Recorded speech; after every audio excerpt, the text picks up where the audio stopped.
A satisfied grin slowly spread across Joo-Heon's face. Forget the money, that relic knife would soon belong to him as well. Unable to contain his rage any longer, Kyung-tae charged forward with the blade raised high, fully intending to kill his former subordinate in a single strike. But Joo-Heon calmly sidestepped at the last possible second. The knife sliced through nothing but empty air. Before Kyung-tae could recover, Joo-Heon grabbed his wrist and twisted it with surprising force. Pain shot through Kyung-tae's arm as his balance crumbled. Looking almost disappointed, Joo-Heon remarked that he admired Kyung-tae's courage. After all, not many people were foolish enough to point a relic at him, forcing the knife's edge against Kyung-tae's throat. Seeing their boss completely overpowered, the surrounding gang members rushed forward to rescue him. In one swift motion, Joo-Heon snatched the relic knife from Kyung-tae's grasp. Holding it up before his eyes, he smiled. "Let me show you how it's actually supposed to be used." The moment he activated the relic, a mysterious blue mist wrapped itself around the blade. A strange light flashed across his eyes. Instantly, the world around him changed. The relic's power allowed him to see straight through the human body. Every gangster standing before him appeared as nothing more than exposed skeletons, covered with muscles, tendons, and internal organs. Every movement of their bodies became crystal clear. Just as the gang members prepared to attack, Joo-Heon's body suddenly began to dissolve into thin air. One moment he was standing there. The next, he had vanished completely. The gangsters froze in confusion, frantically looking around. Before anyone could figure it out, a sharp blade suddenly cut across several of their shoulders from behind. Cries of pain echoed through the street. Looking down at the relic knife, Joo-Heon couldn't help but grin. So it has another ability. Not only could it reveal the internal structure of living beings, but it also granted its wielder the power to conceal their presence. One of the gang members screamed in terror, insisting that the former subordinate had literally disappeared. Another man clutched his bleeding shoulder, shouting that he'd been cut. Holding the knife casually in front of him, Joo-Heon looked at the terrified gang with a calm smile. "So far, I've only given you a few scratches." His expression instantly turned cold. "But things can get much worse. If you don't want to die, hand over every last bit of the money." His icy voice sent chills down everyone's spine. Even Kyung-tae, whose nose was now bleeding from the earlier struggle, could only grit his teeth in frustration. His injured men silently nodded. Defeated, Kyung-tae reluctantly agreed to hand over everything. Night soon fell over the city. Stars shimmered above the sprawling metropolis, while lights glowed from the windows of countless buildings. Inside one of those buildings, a bright sign illuminated the entrance, as Kwon Kyung-ja stood holding her phone with an expression of complete disbelief. She couldn't believe what she had just heard. Her own subordinate had single-handedly defeated Kyung-tae's entire gang and stolen every bit of their money. To her, the story sounded completely absurd. There is absolutely no way that happened, she shouted through the phone. On the other end, Kyung-tae shut his eyes in frustration. Even he still couldn't understand what had happened. Yesterday, that kid barely knew how to throw a proper punch. But today, he had transformed into someone entirely different. Just remembering those cold eyes and overwhelming confidence sent a chill down Kyung-tae's spine. There had been something frightening in that boy's gaze. Trying to stay calm, Kyung-ja rubbed her forehead before asking the question that mattered most. How much did he take? Scratching the back of his head awkwardly, Kyung-tae admitted that Joo-Heon had taken everything. Not only the cash, but also the sample product they had been preparing for their upcoming deal. She cursed her useless brother before asking another urgent question. Did he take the Buddha statue too? Meanwhile, completely unaware of the panic he had caused, Joo-Heon calmly counted the stacks of money he had just collected. Looking down at the terrified gang members kneeling before him, he casually asked if they had anything else worth taking. The men exchanged nervous glances before timidly shaking their heads. Joo-Heon slowly turned toward Kyung-tae. His smile remained friendly, but his eyes weren't smiling at all. "If I find out you're hiding something, you're going to regret it." The threat alone was enough to make every gangster shudder. Just then, Joo-Heon's attention landed on a beautiful golden Buddha statue resting nearby. His eyes immediately lit up. It looked incredibly expensive. The moment Kyung-tae realized what he was looking at, his face turned pale. "Don't touch that." Ignoring the desperate plea, Joo-Heon simply smiled. "If you're begging me not to take it, then it must be worth quite a bit." Without another word, he picked up the statue. Kyung-tae nearly lost his mind. He desperately shouted for him to stop and demanded that he return the Buddha immediately. But Joo-Heon didn't even bother looking back. He simply walked away, carrying the statue under one arm. Back inside the office, Kyung-ja's face darkened the moment she heard the news. He took the Buddha too? Holding the phone nervously against his ear, Kyung-tae could only nod despite knowing she couldn't see him. With fury written all over her face, Kyung-ja ordered him to recover the statue immediately. No matter what it took, that Buddha had to be brought back. The following day, Joo-Heon walked into a nearby pawn shop carrying the golden Buddha statue. After examining it for several minutes, the appraiser casually placed it back on the table. With an indifferent shrug, he declared that the statue wasn't even worth 50,000 won. In fact, he suggested it would probably serve better as nothing more than a decorative ornament sitting on someone's shelf. Joo-Heon blinked in disbelief. How is that possible? The appraiser waved his hand dismissively. He explained that after years of experience, he could tell at a single glance whether something had value. According to him, nobody would ever pay serious money for that statue. Leaving the shop, Joo-Heon couldn't help but frown. Something didn't add up. Kyung-tae had acted as though this Buddha was worth millions. There was no way someone would panic over an ordinary ornament worth only 50,000 won. As he walked through the city streets, Joo-Heon let out a tired yawn. He stared at the Buddha statue in his hands. Maybe my appraisal ability failed, he muttered. After all, he still lacked a proper archaeological relic that could accurately identify hidden treasures. Just then, something strange caught his eye. A faint purple aura was leaking from inside the Buddha. Joo-Heon immediately stopped walking. Before he could react, a transparent notification window suddenly appeared in front of him. Reconnaissance skill activated suspicious object detected inside the statue. He blinked in surprise. Out of habit, he tried swiping the floating window away, but the notification remained. There really is something inside. Curious, he gently shook the Buddha. Faint rattling sound echoed from within. A grin slowly spread across Joo-Heon's face. So that's why Kyung-tae was so desperate. There was no way he'd lose his mind over something worth 50,000 won. Without hesitation, he pulled out the relic knife he had taken the previous night. If something valuable was hidden inside, there was only one way to find out. With a swift strike, the Buddha statue shattered into dozens of pieces. A nearby pedestrian stopped in shock, staring with his mouth hanging open as someone casually destroyed what appeared to be a golden statue in broad daylight. Among the broken fragments, a small glass bottle rolled onto the pavement. Joo-Heon picked it up and carefully examined its contents. His expression immediately changed.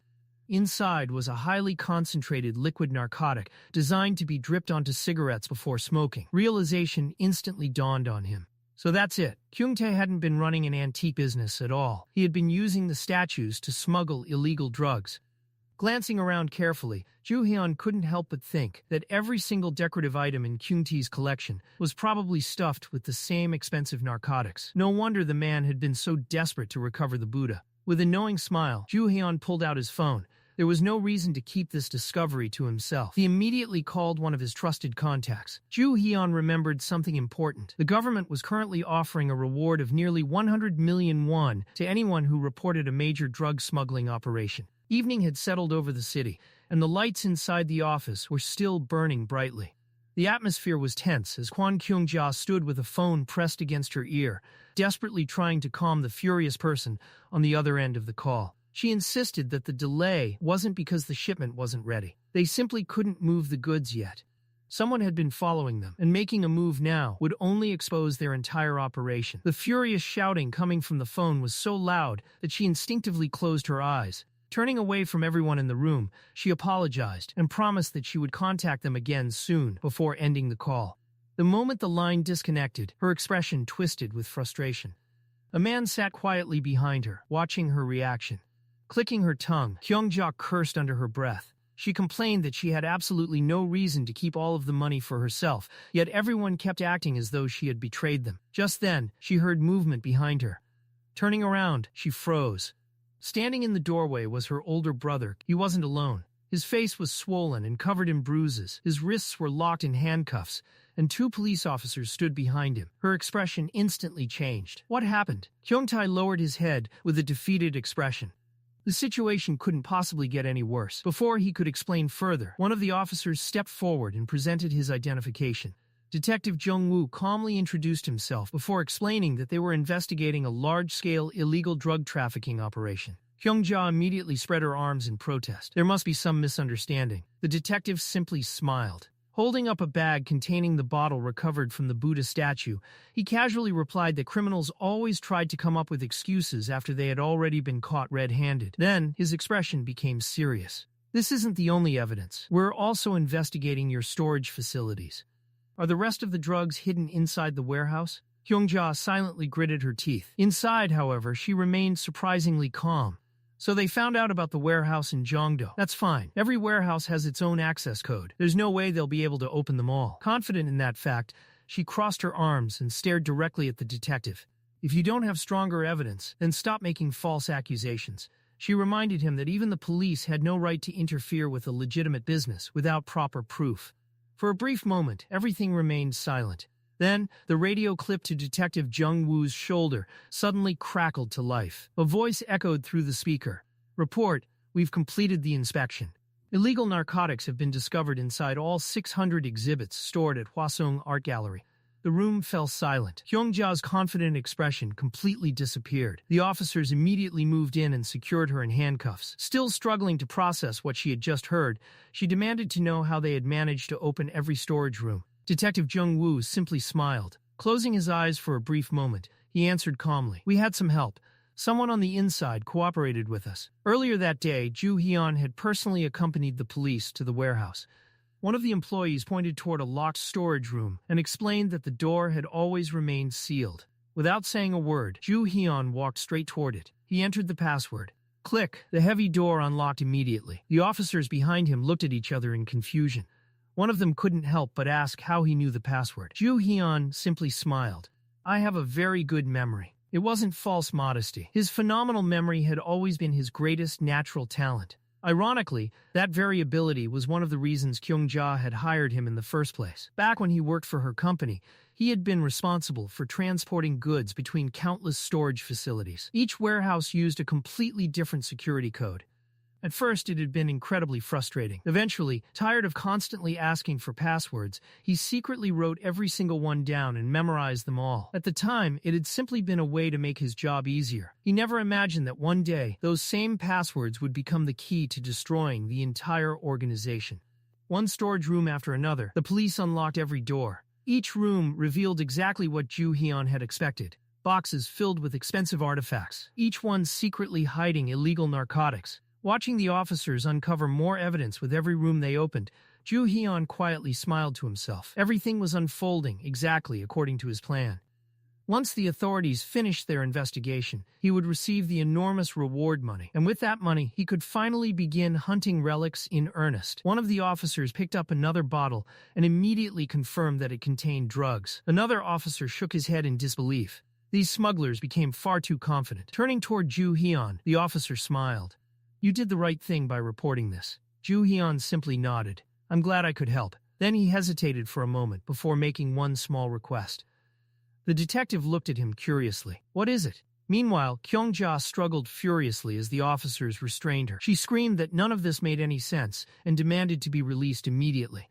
Just then, Detective Jung-woo's phone rang. After answering the call, he listened for a few seconds before looking back at her. Then he smiled. "My assistant wants to say something." He held the phone toward her. The moment she heard the familiar voice coming through the speaker, her face darkened. It was Joo-Heon. With a relaxed smile, he spoke into the phone. "You really should have treated your employees better." Kyung-ja's eyes narrowed with fury. Joo-Heon continued speaking. "And maybe you should have paid their salaries on time." Her eyes widened. "So this was all because of you?" Joo-Heon chuckled softly. "No, you just should have changed your warehouse passwords more often." Before ending the call, he left her with one final sentence.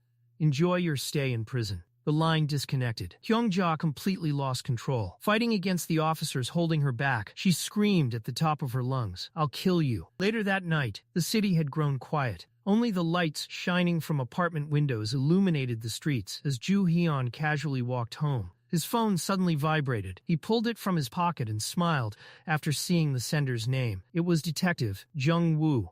The detective thanked him once again for helping expose the smuggling operation and informed him that the government reward for assisting with the investigation would be processed soon. Reading the messages, Joo-Heon couldn't help but smile. Jung-woo had always looked out for him. Soon, he would finally have the startup capital he desperately needed. Once he received the reward money, he could begin searching for relic tombs much sooner than expected, and after that, his future would finally begin to change. His smile slowly faded as another face appeared in his mind. Tae-jin, his former enemy. Joo-Heon's eyes hardened. "Just wait, I'll settle the score with you soon enough." Suddenly, he stopped walking. His eyes widened in disbelief. Standing on top of a small hill, he stared toward the neighborhood where his house was supposed to be. Then his face froze. What? Where did my house go? The entire residential district had disappeared. In its place stood an enormous mountain of golden sand stretching high into the sky. An ancient tomb had suddenly emerged from beneath the earth, swallowing the entire neighborhood in the process. Chaos erupted everywhere. Residents cried in confusion. Some people burst into tears after realizing their homes had vanished. Others began arguing with one another, ignoring the panic surrounding him. Joo-Heon quietly walked past the gathering crowd, his eyes fixed on the massive tomb towering before him. Unlike everyone else, he understood exactly what this meant. These people were terrified because this was the first time they had witnessed something like this. But Joo-Heon knew the truth. This was only the beginning. Soon, mysterious tombs would continue appearing across the entire world. Memories from his previous life came flooding back. He remembered exactly how everything had unfolded the first time. Back then, he had still been working under Kyung-tae. Kyung-tae had received a mysterious phone call. At the time, Joo-Heon hadn't thought much of it. When he finally returned home later that evening, everything had looked completely normal. The apartment buildings were still standing. Lights shone from every window, and there wasn't a single grain of sand in sight. Relieved, he had assumed nothing unusual had happened. Only much later did he learn the truth. A tomb had actually appeared in his neighborhood that very day. Someone had discovered it, entered it, cleared it, and made it disappear within just a few hours, before ordinary civilians ever realized it had existed. Now, standing before the massive tomb once again, after regressing to the past, Joo-Heon finally understood. Whoever had claimed that relic the first time was somewhere among the crowd right now, and this time, he had absolutely no intention of letting anyone beat him to it. Suddenly, loud shouting echoed through the streets. "Don't shoot."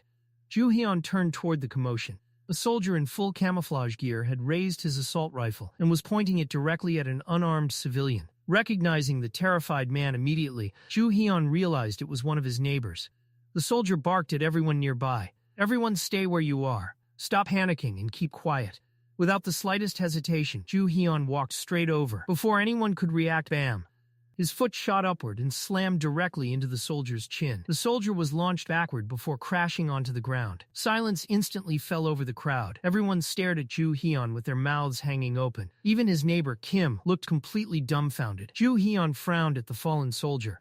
"What gives you the right to wave a machine gun around at civilians?" Then, as if nothing had happened, he turned toward Kim with a friendly smile. "It's been a while." Kim blinked in confusion. "What are you talking about? We literally saw each other a few days ago." From Joo-Heon's perspective, however, it truly had been a very long time. The soldier slowly climbed back to his feet while rubbing his aching jaw. Another soldier rushed over in concern. "Are you all right?" The dazed soldier wiped the blood from his mouth before apologizing awkwardly. "I don't know what came over me." Sweat trickled down his face as he tried to regain his composure. Ignoring the awkward atmosphere, Joo-Heon casually placed his hands on his hips. "So, why has the military mobilized so quickly?" That was the question bothering him the most. Had the Korean government already learned about the tombs, or were they simply reacting to an unexplained disaster? Standing among the frightened civilians, Joo-Heon continued questioning the soldier. "Have your troops already entered the tomb?" The soldier immediately stiffened. "I'm not authorized to discuss military operations." Joo-Heon simply looked away. So they're keeping everything confidential. His priority now wasn't gathering information anymore. It was getting inside the tomb before the government did. Straightening his posture, he spoke loudly enough for everyone nearby to hear. "This is our neighborhood. The residents deserve to know why soldiers carrying assault rifles suddenly surrounded our homes." The soldiers exchanged nervous glances. Joo-Heon then added another layer of pressure. "If necessary, I'll make sure your superiors hear about what happened here today." The soldiers visibly panicked, not wanting unnecessary trouble. One of them sighed before finally giving in. "We're here to destroy the structure. But before that, we have to recover something from inside. Don't worry, no civilians will be harmed." Joo-Heon stroked his chin thoughtfully. "Destroy it? So the government doesn't even understand what a tomb really is yet." The soldier continued speaking. "We've brought several scientists with us. They know much more about this phenomenon. Everything should go smoothly." Hearing that, Joo-Heon's understanding of the situation became much clearer. The government was completely inexperienced. They were blindly following the advice of researchers who understood almost nothing about relics. Smiling politely, he nodded. Thanks, you've been very helpful. The soldier scratched the back of his head awkwardly. Joo-Heon simply waved as he walked away. Good luck. The confused soldier even thanked him before realizing how strange that conversation had been. Kim hurried after Joo-Heon. Did you learn anything useful? Joo-Heon shook his head. Not really. For now, all we can do is wait. Kim raised both hands in confusion. Wait? Before he could ask another question, Joo-Heon had already disappeared into the crowd. Watching him leave, Kim scratched his head. Why is he acting so differently today? Near the massive tomb, only a handful of people were allowed past the military barricade. Among them stood a blonde woman named Linda Walker. Keeping her eyes on the soldiers, she raised a phone to her ear. Double-check all the intelligence. By now, the Korean government should know something about these tombs. A voice answered from the other side. Our sources confirm they know absolutely nothing. Linda slowly looked around at the large military presence surrounding the area. Strange. If they don't know anything, why are there soldiers everywhere? The voice calmly reassured her. Everything is proceeding according to plan. Continue following protocol, and whatever happens, do not discuss the existence of the tombs. The information remains top secret. Linda nodded. Understood. The man then asked for a status update. Walking toward the excavation site, Linda smiled confidently. The explosives have already been planted. We're ready to breach the entrance whenever the order is given. Excellent, the voice continued. Maintain protocol. And remember, every relic must be recovered safely. The call ended. Almost immediately afterward, another person approached her. It was a curly-haired Japanese man named Abe. Smiling politely, he greeted her. So, it seems America isn't the only country hoping to profit from this new era. His eyes narrowed slightly. I honestly didn't expect the CIA to arrive before us. It must have been quite the flight. Linda returned his smile, though there wasn't a trace of warmth behind it. Inside, she couldn't hide her irritation. These Japanese rats really move fast. Placing both hands on her hips, she answered confidently. Unlike your organization, the United States isn't collecting relics for selfish gain. Our purpose is scientific research. We intend to study these artifacts and use them for the benefit of the entire world. She maintained a perfectly diplomatic smile. Our goal is international cooperation. Abe simply smiled back, but both of them understood the truth. Neither side had traveled halfway across the world out of kindness. If America is really doing this for the good of humanity, he mocked, then why is the CIA making sure no one else gets anywhere near these relics? Linda remained calm. And what makes you so certain that's our intention? Abe simply spread his arms. Let's stop pretending. We both know why we're here. Instead of wasting time talking, let's see who reaches the relic first. Linda let out a quiet laugh. Then I wish you the best of luck. The two exchanged polite smiles, but neither trusted the other for a second. Hidden behind a nearby corner, Joo-Heon had been silently observing the entire exchange. So those two really were representatives of the CIA and the Japanese excavation team. Just as he remembered, his eyes shifted toward the enormous mountain of sand towering over the city. Its surface was covered with gigantic carved human faces. Although tombs had already begun appearing around the world, only a handful of powerful governments knew the truth. Soldiers surrounded the massive sand mountain, while excavation teams carried sealed containers filled with relics recovered from previous tombs. From the very beginning, only the world's strongest nations had competed for ownership of these treasures. The United States, Japan, and a few other global powers had secretly established specialized excavation units whose sole purpose was to locate tombs, clear them before anyone else, and claim every relic hidden inside. Watching everything unfold from the shadows, Joo-Heon narrowed his eyes. Not this time. That relic belongs to me. As Linda stepped forward to continue arguing with Abe, Joo-Heon quietly slipped away. The two foreign organizations were too busy trying to outmaneuver each other to notice him. A satisfied smile appeared across his face. Perfect. While they're distracted, I'll clear the tomb before either side even realizes what happened. He chuckled to himself. They never had a chance. Without another moment of hesitation, Joo-Heon stepped toward the tomb. The instant his foot touched the ground, ancient glyphs suddenly burst into existence beneath him. Countless glowing hieroglyphs spread across the road in a massive circular pattern. Their mysterious light illuminated the dark streets. Rather than being surprised, Joo-Heon smiled. To him, relics weren't simply lifeless objects. They possessed their own will. Almost like living beings, they longed to be discovered, to be acknowledged, to choose worthy owners. Looking at the glowing symbols beneath his feet, Joo-Heon couldn't help but think, these relics really do see themselves as the main characters of history. The civilians nearby immediately panicked. Very few people in the world understood their true purpose. Those capable of reading these ancient glyphs could uncover the tomb's greatest secrets. The runes revealed hidden passages, deadly traps, secret chambers, and sometimes even the exact path leading straight to the relic itself. Unfortunately, almost nobody could actually decipher them. But Joo-Heon wasn't almost nobody. The moment his fingers touched the glowing symbols, a brilliant flash erupted before his eyes. One translucent purple notification after another appeared in the air. New title acquired, new skill, unlocked young linguist skill effect, grants the ability to understand and analyze ancient languages. Decipher unknown scripts and interpret tomb glyphs. Another notification followed immediately afterward. The new skill quietly settled into his growing list of abilities. Joo-Heon casually waved his hand, dismissing every floating window. He quietly reminded himself that there were still 2 more essential skills he needed before everything truly began. Nearby pedestrians stared at him in confusion as he repeatedly waved his hand through empty air. To everyone else, it looked like he was simply talking to himself. Following the directions hidden within the glyphs, Joo-Heon eventually reached the riverside that cut through the city. Near the embankment stood a single ancient stone pillar. Its entire surface was covered with glowing hieroglyphs. Standing before it with both hands in his pockets, Joo-Heon smiled confidently. So this is the entrance. Without hesitation, he pulled out the relic knife he had stolen earlier, swinging it once he drove the blade directly into the pillar. The instant the knife pierced the stone, every glyph began shining with overwhelming brilliance. A blinding pillar of light shot into the night sky, illuminating the entire city. Holding the knife tightly, Joo-Heon prepared himself. It's time for a tomb raider to go to work. Suddenly, another purple notification appeared before him, warning an unknown entity is approaching. At the same moment, the ground beneath the pillar violently cracked apart. A massive gateway slowly opened beneath his feet as an enormous column of light erupted into the heavens.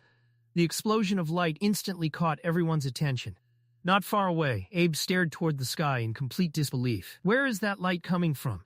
One of his subordinates came running. Someone opened the tomb. Without another word, Abe sprinted toward the source of the light. Linda quickly called after him. Where are you going? Ignoring her completely, Abe continued running. Both foreign teams raced toward the mysterious gateway. We should wait for backup, Linda warned. Abe didn't even slow down. They'll only get in my way. Moments later, they finally reached the source of the light. A massive hole had opened in the earth. At its center stood the entrance to the tomb. Peering into the endless darkness below, Abe frowned. I can't see anything. The light's too bright. Linda picked up a nearby stone and tossed it into the abyss. The two quietly listened. Several seconds later, splash, Abe pointed downward. There's water. Linda nodded. And judging by the sound, it's a very deep pool. Before she could stop him, Abe jumped. What are you doing? Linda shouted in panic. But he had already disappeared into the darkness. Far below, Joo-Heon was already making his way deeper into the tomb. An underground river flowed beside the narrow stone pathway. Then, he heard footsteps. Someone had entered after him. Lighting the ancient walls with a small lighter, Joo-Heon smiled mischievously. Looks like my guests have arrived. Maybe I'll have a little fun. Ahead of him lay the tomb's very first trial. Every wall was completely covered with glowing glyphs. After surviving the fall, Abe dragged himself onto the muddy shore. The foul smell immediately assaulted his senses. What an awful stench. Moments later, Linda climbed down using a rope. I was trying to warn you about that. Before either of them could continue, a strange rumbling echoed throughout the cave. They immediately froze. Linda switched on her flashlight. Where did that sound come from? Abe narrowed his eyes. Something's coming. Suddenly, an enormous wall of water burst from deep inside the cavern. What the? Neither of them had time to react. The tidal wave raced toward them with unstoppable force. They turned and ran, but it was already too late. The flood swallowed both agents whole. Linda vanished beneath the raging current. Abe barely managed to raise one hand above the water as he desperately fought for air. Meanwhile, Joo-Heon calmly continued walking deeper into the tomb, completely undisturbed. Eventually, an intense light shone ahead. He stepped into a breathtaking underground grotto. Crystal clear blue water stretched across the cavern like a mirror. Looking at the relic knife in his hand, he smiled. Good thing I brought you along. Without hesitation, he threw the knife into the water. Ripples spread across the lake. Moments later, the water exploded upward. A gigantic white serpent slowly emerged from the depths. Its enormous golden eyes locked onto Joo-Heon. The creature opened its mouth. Inside rested 2 identical knives. One was made entirely of gold, the other pure silver. An ancient voice echoed throughout the cavern. Traveler, you have lost your blade. Tell me, which one belongs to you? The golden knife or the silver one? Joo-Heon couldn't help but grin. He immediately recognized the trial. The Tomb of the Two Axes. It was modeled after Aesop's famous fable, The Honest Woodcutter and Mercury. Anyone familiar with the story would immediately assume the correct answer was to choose the ordinary blade and reject the precious ones. But Joo-Heon wasn't about to fall for such an obvious trap. Looking directly into the serpent's eyes, he calmly answered, "Neither of those knives belongs to me." The giant serpent slowly closed its mouth. Then, after a brief silence, it opened its jaws once more. This time, only a single knife rested inside, the very same relic knife that Joo-Heon had thrown into the lake. The ancient voice echoed through the cavern once again. "Then, is this your blade?" Joo-Heon carefully studied the enormous white serpent before him. A sly smile slowly spread across his face, while his sharp eyes gleamed with unmistakable cunning. Instead of answering immediately, he shrugged casually. "I'm not entirely sure that's my knife," he said. "Mind if I take a closer look?" The ancient voice echoed through the cavern. Permission granted. The serpent slowly lowered its head, presenting the blade resting inside its mouth. Joo-Heon calmly reached forward, his fingers gently wrapped around the knife's hilt, and in the very next instant slash. Without a hint of hesitation, he swung the blade upward. The knife sliced straight through the serpent's mouth. A painful roar echoed throughout the underground grotto as the massive creature collapsed onto the stone floor, writhing in agony. The ancient voice cried out in disbelief. "Why? You had already passed the trial. Victory and your reward were only one step away." Joo-Heon merely smiled. The very first rule of relic hunting is never trust a relic. He looked down at the wounded serpent without the slightest bit of sympathy. Relics are nothing but pure evil. Who could guarantee that your so-called reward wouldn't become a curse the moment I accepted it? The serpent's forked tongue flickered weakly as it stared back at him. Its voice trembled. "How? Does a mere mortal know so much about us?" Joo-Heon's thoughts briefly drifted to the future he had once lived. There had been a man who successfully obtained the famous Twin Axes relic.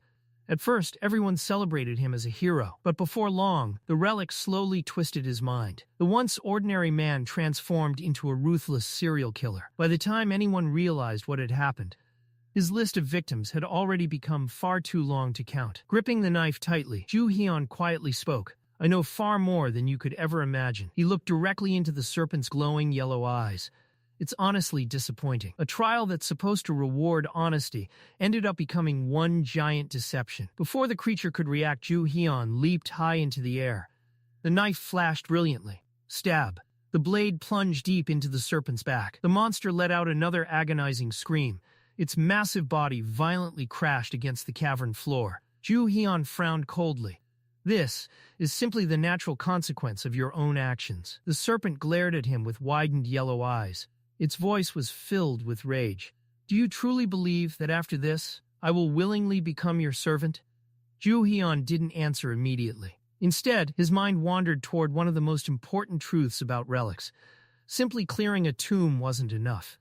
Passing the trial wasn't enough either. Even obtaining a relic didn't mean it would obey. Every relic had to form a connection with its owner. Some called it synchronization, others called it compatibility. But without that bond, a relic could never reveal its true power. Most people believed relics were divine treasures worthy of worship. Countless individuals bowed before them. They prayed to them. But what almost nobody understood was that relics hated humanity more than anything else. That hatred ran so deep it bordered on instinct. Even after becoming their owners, people slowly paid the price. Some coughed up blood, others developed incurable illnesses. Many gradually descended into madness. Some completely lost their sanity. Only a handful of incredibly rare relics possessed the ability to heal those curses. The few people lucky enough to obtain them were considered blessed by fate itself. That was also one of the reasons Joo-Heon could never forgive Tijuca and the people who had used relics to control the world. Fortunately, there wasn't only one way to make a relic obey. There were 3 different methods of forming a contract. The first, friendship, a healthy relationship built upon mutual trust and respect. It was by far the safest and most common method. The second, dominance, completely crushing a relic's will until it had no choice but to obey. Brutal, merciless, but undeniably effective. The third, compatibility, the rarest and strongest connection of all. This bond was formed when both the relic and its owner naturally shared the same ideals, desires, and purpose. It was similar to the relationship between a musician and their favorite instrument. When such harmony existed, the relic willingly offered every ounce of its power. Because friendship was easier, almost everyone chose the first method. Very few people dared to dominate a relic instead. Joo-Heon had no intention of wasting his time earning the serpent's trust. He knew exactly what friendship with a relic eventually became: a slow death. Without hesitation, he drove the knife even deeper into the serpent's back. Blood erupted across the cavern floor. The serpent shrieked in unbearable pain. Looking down coldly, Joo-Heon spoke in an emotionless voice. "I'm not interested in becoming your friend. I'm going to make you obey." He twisted the blade even further. "You have two choices. Serve me faithfully, or be destroyed forever. There are countless relics in this world. If you disappear, I'll simply replace you with another." The serpent trembled violently. Fear filled its enormous eyes. Its voice shook. "Why? Mortals are supposed to worship us, to desire us. Why are you treating me like this?" Before Joo-Heon answered, a brilliant golden light burst from the serpent's body. Its massive form dissolved into countless glowing particles before disappearing completely. The water beneath it exploded upward in shimmering waves. Floating gently in the air, a magnificent golden axe appeared before Joo-Heon. At the exact same moment, a familiar purple notification appeared. Basic skill awakened, primary archaeology. Another essential skill had finally been unlocked. Only one final requirement remained before completing his quest. Then another notification appeared. Dominance affinity +1, friendship affinity decreased. Joo-Heon blinked in confusion. Looking toward the black raven that silently observed everything from above, he asked, "So dominance goes up while friendship drops?" He waited for an answer. The raven remained completely silent. Eventually, Joo-Heon simply shrugged. "Whatever." Just then, voices echoed from deeper inside the cavern. "There, I found the core." Joo-Heon's expression immediately changed. The foreign agents had finally arrived. Hidden safely behind a massive rock, he watched as Abe and Linda Walker rushed into the grotto. Abe's eyes lit up. "It's exactly like the prophecy described." Joo-Heon frowned slightly. "They got here faster than I expected." Abe suddenly pulled a small crimson vial from his pocket. Linda looked at him in confusion. "What are you doing?"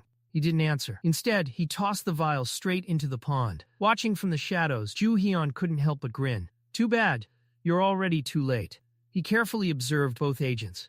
"Looks like we'll be seeing each other quite often from now on." His fingers slowly tightened around his knife. "Should I just kill them here?" Suddenly, another purple notification appeared. Relic status durability 54/100. Joo-Heon's eyes widened.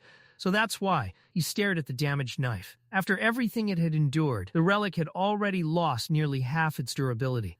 It wouldn't survive much longer if he kept using it recklessly. Glancing toward the silent raven again, Joo-Heon had a strange feeling. Was it trying to stop me from spilling more blood? Meanwhile, Abe looked around furiously. "This makes no sense. The prophecy clearly said the relic had to be thrown into the pond." Linda looked at him in surprise. "Wait, do you actually possess a seer's relic?" Abe shot her an irritated glare. "That's irrelevant." He clenched his fists. "Someone got here before us. They stole the relic." Linda quietly nodded. Looking down at the ground, she remembered the footprints she had noticed near the ruins earlier. "So that's it. The tomb has already been cleared." At that exact moment, a loud crash echoed somewhere deeper inside the cave. Joo-Heon smiled. The trap had finally activated. Looking at the glowing golden axe in his hand, he quietly muttered, "Time to leave." Before the tomb disappears, holding the relic high above his head, he calmly issued a command. "Seal the tomb." The golden axe radiated dazzling light.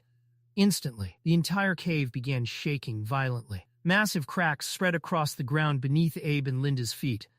Abe's face turned pale. "This isn't good. We have to get out." Linda frantically looked around. "Where's the exit?" Fortunately for Joo-Heon, he had already prepared an escape route long before entering.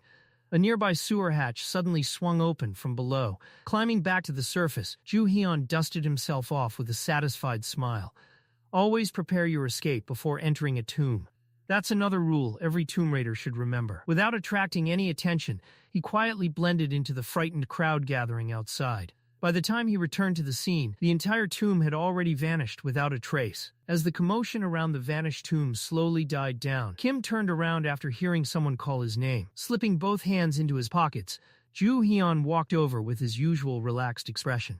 "What are you staring at?" he asked. Kim kept his eyes fixed on the empty space where the massive sand mound had stood only moments ago. "I still can't believe it," he muttered. The whole thing just disappeared. Joo-Heon casually waved his hand as if it were nothing extraordinary. "That's great news for me." He stretched lazily before patting his stomach. "Because right now, I'm starving." Meanwhile, far away, Abe sat on a park bench with an expression twisted in fury. His grip on his phone tightened until his knuckles turned white. Why wasn't I informed about this sooner? He shouted into the receiver. If this was how things were going to turn out, I should have known every single detail beforehand. On the other end of the call, a calm voice answered apologetically. The prophecy only appeared a few hours ago. Our analysts barely had enough time to decipher it. Abe's expression darkened. So read it again. His hands trembled with frustration. The voice hesitated before replying. We've already tried. We can't. Abe suddenly shot to his feet. What do you mean you can't? He roared. What are all of you even doing over there? And why isn't that child helping? The reply came after a brief silence. He's simply not in the mood today. Abe stared blankly at the dark phone screen for a moment before letting out an irritated growl. Understanding his anger, the caller tried to reassure him. We'll make sure this never happens again. We'll recover the lost opportunity. There was another pause before the voice spoke again. However, that Tomb Raider is a very unusual individual. Abe narrowed his eyes. What do you mean? Elsewhere, Joo-Heon sat comfortably inside his apartment with a can of beer in one hand while browsing countless websites on his computer. An untouched plate of food rested beside the keyboard. His newly acquired linguist skill allowed him to effortlessly read languages that ordinary people couldn't even recognize. Dozens of foreign websites filled his monitor. Yet despite searching everywhere, there was still almost no information about relics or tombs online. That wasn't surprising.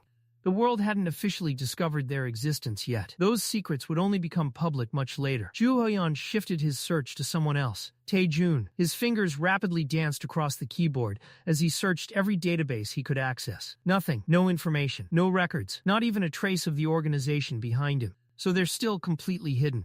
Just then, Kim walked into the room and stared at the monitor filled with unfamiliar symbols. He scratched his head. Wait, are you seriously reading all of that? Or are you just pretending to understand random scribbles? Joo-Heon looked over his shoulder. Need something translated? Kim immediately waved both hands. No, I'm good. He stared at his neighbor with newfound admiration. I really live next door to a genius, he thought. Joo-Heon slowly spun around in his chair. Kim, have you ever heard of an organization called TKBM? Kim shoved his hands into his pockets before shaking his head. No, why?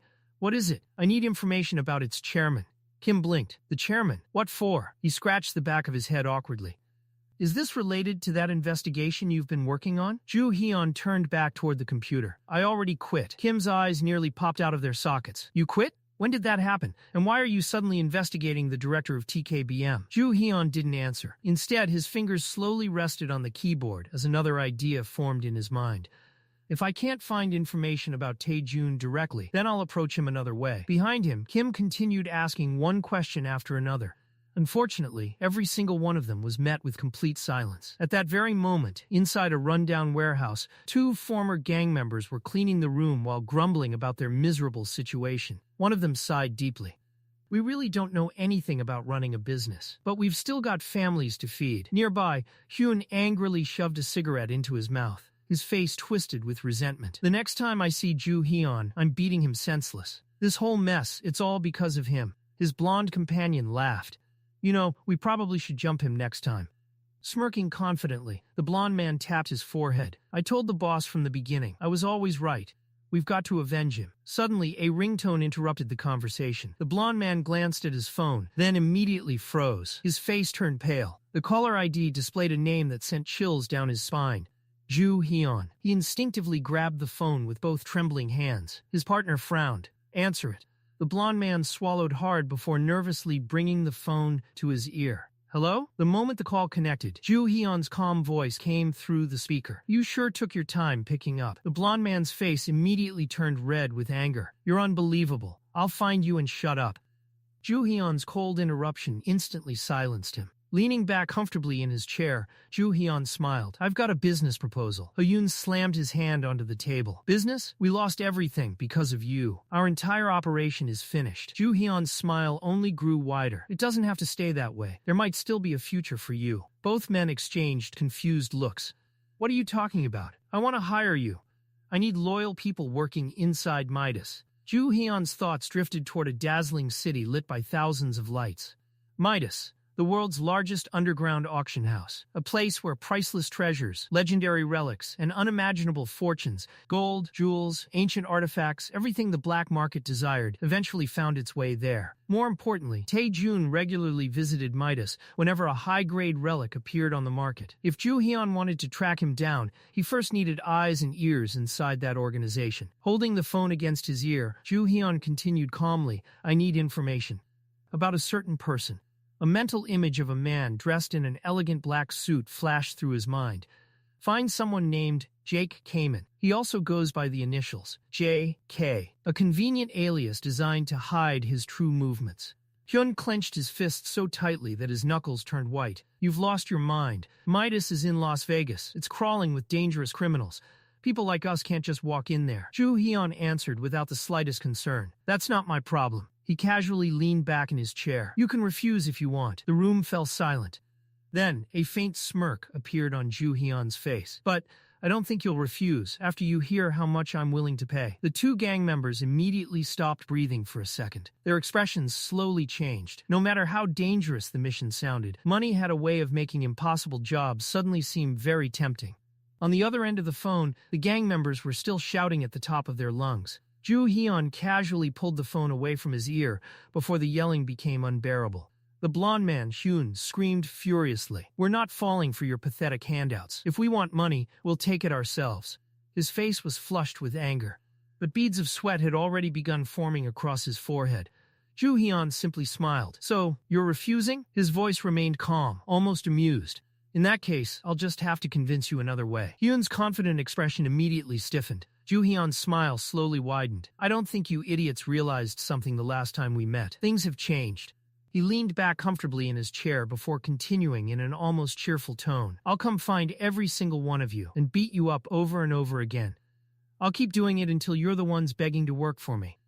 The threat was delivered so casually that it somehow sounded even more terrifying. Hyun's face instantly lost its color. "Wait." His voice trembled. "We can still but..." Before he could finish, click, Joo-Heon had already ended the call.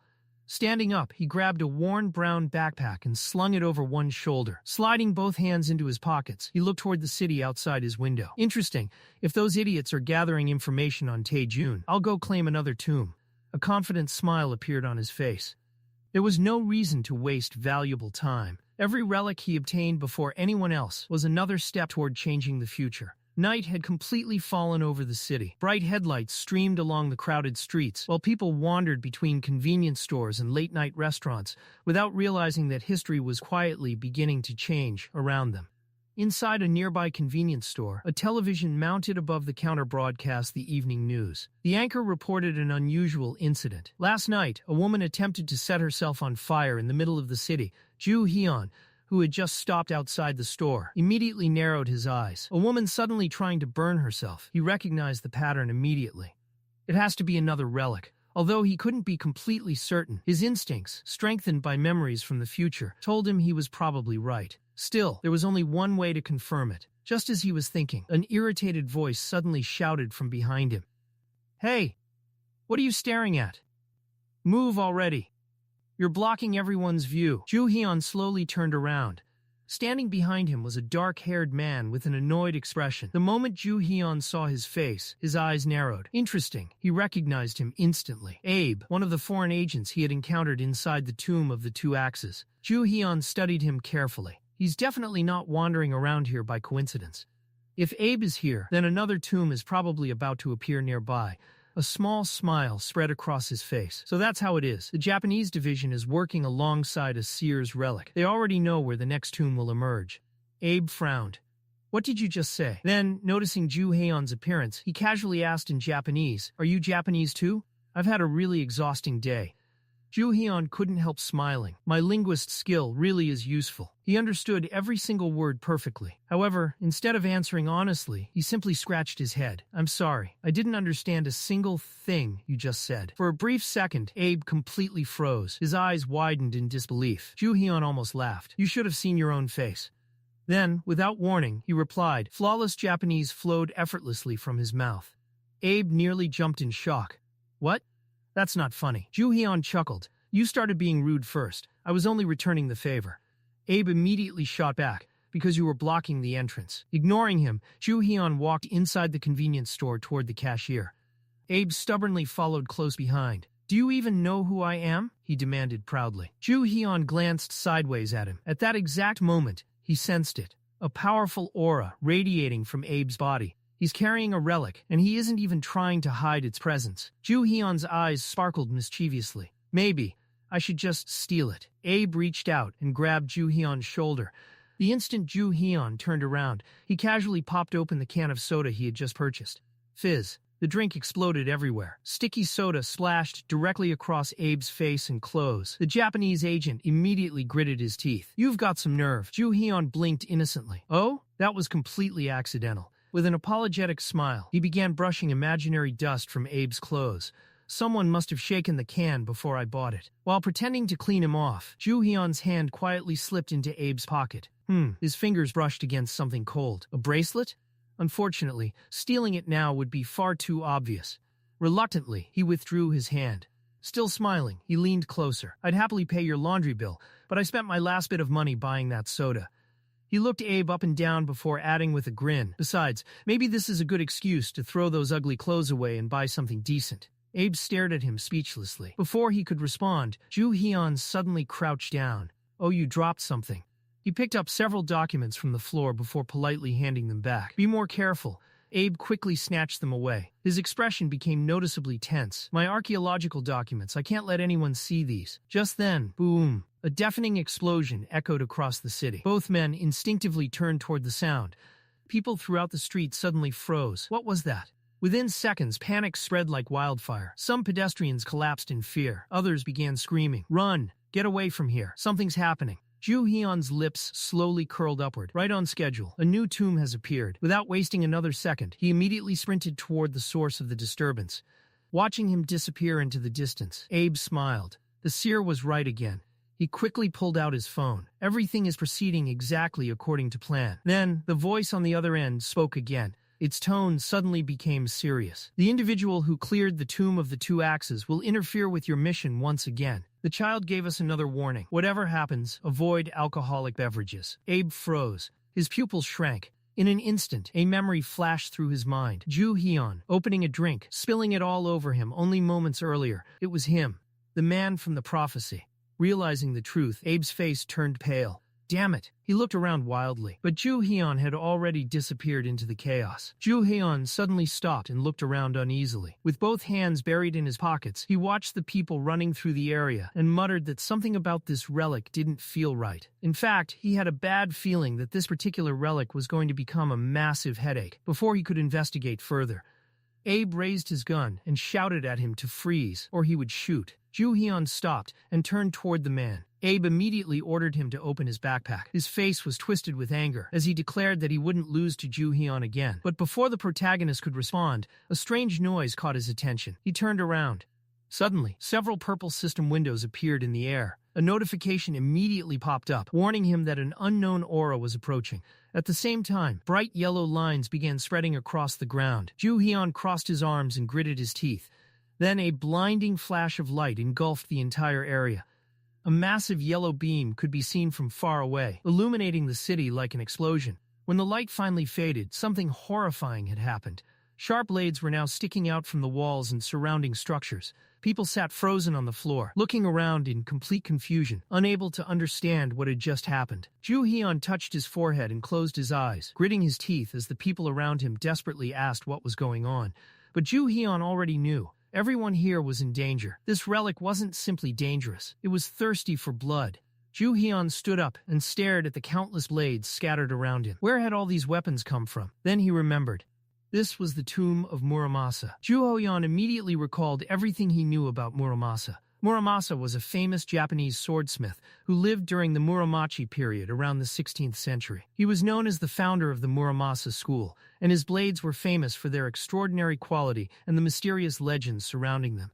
One of those legends involved the infamous curse placed upon the Tokugawa family. According to the stories, Muramasa had opposed the policies of Tokugawa Ieyasu, the shogun who sought to unite Japan under his rule. Because of this hatred, Muramasa supposedly cursed the Tokugawa family through his swords. Joo-Heon imagined the countless battles and tragedies connected to those blades.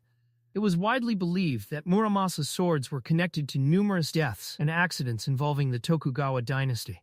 Because of this reputation, many of Muramasa's blades were eventually destroyed. Meanwhile, the people around Joo-Heon began picking up the swords scattered across the floor. Unfortunately, there was one more thing he knew. This relic possessed an unbelievable hatred toward humanity, and now it had noticed him. The system immediately confirmed it. Joo-Heon had attracted the relic's attention. He had also suffered a minor injury and required treatment. Joo-Heon closed one eye and looked away before rolling up the sleeve of his jacket. There were several wounds on his arm. He sighed. The tomb needed to be cleared as quickly as possible. But before he could move, Abe approached from behind. With an arrogant smirk, Abe reminded Joo-Heon that he had already ordered him not to move. He pressed the barrel of his gun against Joo-Heon's back and once again demanded that he open his backpack. Joo-Heon spread his arms wide. Abe was becoming seriously annoying. He wasn't going to listen to some guy trying to rob him. Joo-Heon slowly turned around. Abe smirked and told him to stop acting tough. After all, he was pointing a gun directly at him. Joo-Heon calmly raised both hands. Then he smiled. "Go ahead, shoot." Abe's expression immediately darkened. Joo-Heon repeated himself. "Come on, shoot." Abe finally lowered his weapon and shouted that Joo-Heon had no idea what he was dealing with. Maybe he would understand once Abe put a bullet through his leg. But then a flash of light suddenly appeared. Abe stopped speaking. His gun fell from his hand. He grabbed his smoking palm and screamed in pain. Joo-Heon simply smiled. With his hands returning to his pockets, he casually explained that tombs had rules. Modern firearms didn't work properly inside them. Otherwise, clearing these tombs would be far too easy. Abe stared at him in disbelief. How did Joo-Heon know all of this? At that moment, Abe became almost completely certain. Joo-Heon was the person who had stolen their relic the previous day. Joo-Heon didn't even bother denying it. Instead, he grabbed Abe by his clothes. With a smirk, he dragged the man along and told him to forget about the axes. Abe desperately asked him to let go. Joo-Heon ignored him. He had decided to get rid of Abe. The protagonist suddenly slammed him onto the ground. Abe let out a painful groan. But then something far worse happened. Monsters began surrounding him. Abe stared at them in horror. Where had these creatures even come from? Joo-Heon turned around with a grin. "Maybe we'll meet again." Then he walked away. The monsters immediately reached for Abe. One of them grabbed him by the throat as he struggled and angrily swore that he would kill Joo-Heon. Meanwhile, the other survivors stared at Abe in fear. Abe quickly tried to calm them down. He desperately asked if anyone could speak Japanese. One person stepped forward and admitted that he knew a little. Abe immediately began shouting for help. However, the people in the group warned the man that Abe could be dangerous. After all, he had a gun. Abe's face was now covered in sweat. He awkwardly smiled and tried to reassure them. He extended his hand and introduced himself as an important Japanese official and archaeologist who had come to deal with the situation. The people stared at him with disbelief. Abe promised that he could help them escape the tomb. Someone finally stepped forward. Meanwhile, Joo-Heon had already moved on. He pulled out the phone he had taken and examined it. He wanted to see what kind of useful item Abe had been carrying. Then he remembered how he had grabbed Abe by his clothes earlier. Luckily, he had been quick enough to search through Abe's pockets while doing so. Joo-Heon smiled. It was fortunate that humanity still knew so little about the tombs, because that lack of knowledge was working entirely in his favor. Joo-Heon reached into his belongings and pulled out a bracelet along with a cake. Raising an eyebrow, he examined the bracelet and immediately recognized its origin. It came from a famous Korean folktale about a brother and sister who eventually became the sun and the moon. Joo-Heon imagined the story playing out in his mind. Their mother had been attacked by a tiger who demanded rice cakes, and eventually, the beast turned its attention toward the children as well. Desperate to escape, the siblings grabbed onto a rope that mysteriously descended from the heavens, allowing them to flee from the tiger. Joo-Heon frowned as he looked at the purple system windows. Probably not a powerful relic. Still, it could prove useful. The system suddenly issued several notifications. A new title and skill had been unlocked, and the basic skill Sleight of Hand had also awakened. Purple system windows appeared around Joo-Heon as he realized that all 4 basic skills were now available to him. The system displayed information about the F-rank Sleight of Hand skill, followed by details about the basic abilities belonging to a plunderer. Joo-Heon suddenly froze. He couldn't believe what he was seeing. The system announced that he had unlocked every basic skill and successfully completed the mission. Joo-Heon smirked. It seemed Ran was turning this whole thing into some kind of game. Fine, keep playing while you can. Of course, Joo-Heon didn't particularly care as long as the system's games continued working in his favor. But before he could think about it any further, a terrifying scream echoed through the tomb. Joo-Heon's expression changed. Ahead of him was a bridge, and desperate cries for help were coming from somewhere below. He walked toward the edge and looked down. Sharp blades were protruding from the walls beneath the bridge. A large group of people was trapped below. Joo-Heon immediately recognized the situation. Another trap. A young girl stood among the crowd, gripping a knife tightly in her hand, as the terrified survivors desperately begged her to calm down. The girl clenched her teeth. Her eyes suddenly turned completely white. The others quickly realized something was wrong. They couldn't hear her anymore. Joo-Heon's expression darkened. The girl had been possessed, and if anyone touched her now, the same thing would happen to them. Against the red background, silhouettes of people could be seen fighting one another. Joo-Heon understood exactly what was happening. The more people that fell under the influence of the cursed swords, the harder it would become for anyone to escape. Eventually, everyone trapped inside this place would die. That was the true nature of this tomb. Standing beside the bridge, Joo-Heon looked down and wondered how these people had even ended up there. Then he asked if Abe was responsible. A man wearing a cap raised his hand toward his mouth and shouted back. Apparently, Abe had suddenly started singing some strange song. As he sang, several of the tomb's traps gradually disappeared. The survivors had helped Abe escape, only to receive a horrifying reward in return. Abe had apparently told them that every single person there had to die in order to keep the tomb's secrets hidden. Joo-Heon frowned. So there really were relics hidden here. Without hesitation, he began sliding down the rocky wall. The people below shouted warnings, telling him that the area was filled with blades. Joo-Heon calmly pulled out a dagger. Suddenly, fragments of blades flew into the air. The possessed girl immediately turned around after hearing the noise. Joo-Heon extended one hand toward her. The girl charged at him with the knife raised. Joo-Heon tightly grabbed the rope relic. "Let's see what you can do." He threw it forward and commanded it to stop the approaching enemy. The rope instantly wrapped itself around the girl's body. She was completely immobilized and crashed onto the ground. Joo-Heon smiled. That was easy. He reached for the dagger, preparing to retrieve it. But then the weapon spoke. An arrogant voice ordered him to kill every person around him. Joo-Heon's expression immediately darkened. He stared at the relic. How dare a mere relic tell me what to do? He checked the system's information and couldn't believe the weapon's arrogance. It was only a C-rank relic, yet it acted as if it were some legendary treasure. Joo-Heon immediately threw the dagger aside. What a waste of time. He wasn't interested in dealing with a useless relic. Instead, he asked where the main relic of the tomb was. The girl, still tied up, begged him to release her. The rope relic suddenly spoke as well, asking whether she wanted to have some fun. Joo-Heon narrowed his eyes. He already knew what would happen if he turned his back on these relics. The moment he stopped watching them, they would do whatever they wanted. Joo-Heon turned toward the survivors. "Follow me." The confused people stared at him. He warned them not to ask unnecessary questions. "I'm not a bad person." With that, Joo-Heon led them forward. Meanwhile, countless swords were sticking out of the floor. Then a loud laugh echoed through the tomb. Abe appeared with a sinister grin. He proudly announced that he had eliminated all the troublesome witnesses and had finally discovered the room where the Muramasa relic was hidden. Walking between the countless swords, Abe explained that he now only needed to find Muramasa itself. Then he would finally be able to get rid of that annoying protagonist. Abe leaned forward with a bloodthirsty grin. Joo-Heon had stolen his relics. Now he wanted to make him suffer. Suddenly a sword fell to the ground. Abe's expression changed. He quickly realized something was wrong. They were all fake. He still had no idea where the actual relic was hidden. Abe gritted his teeth and turned around. But then a crowd of angry people appeared behind him.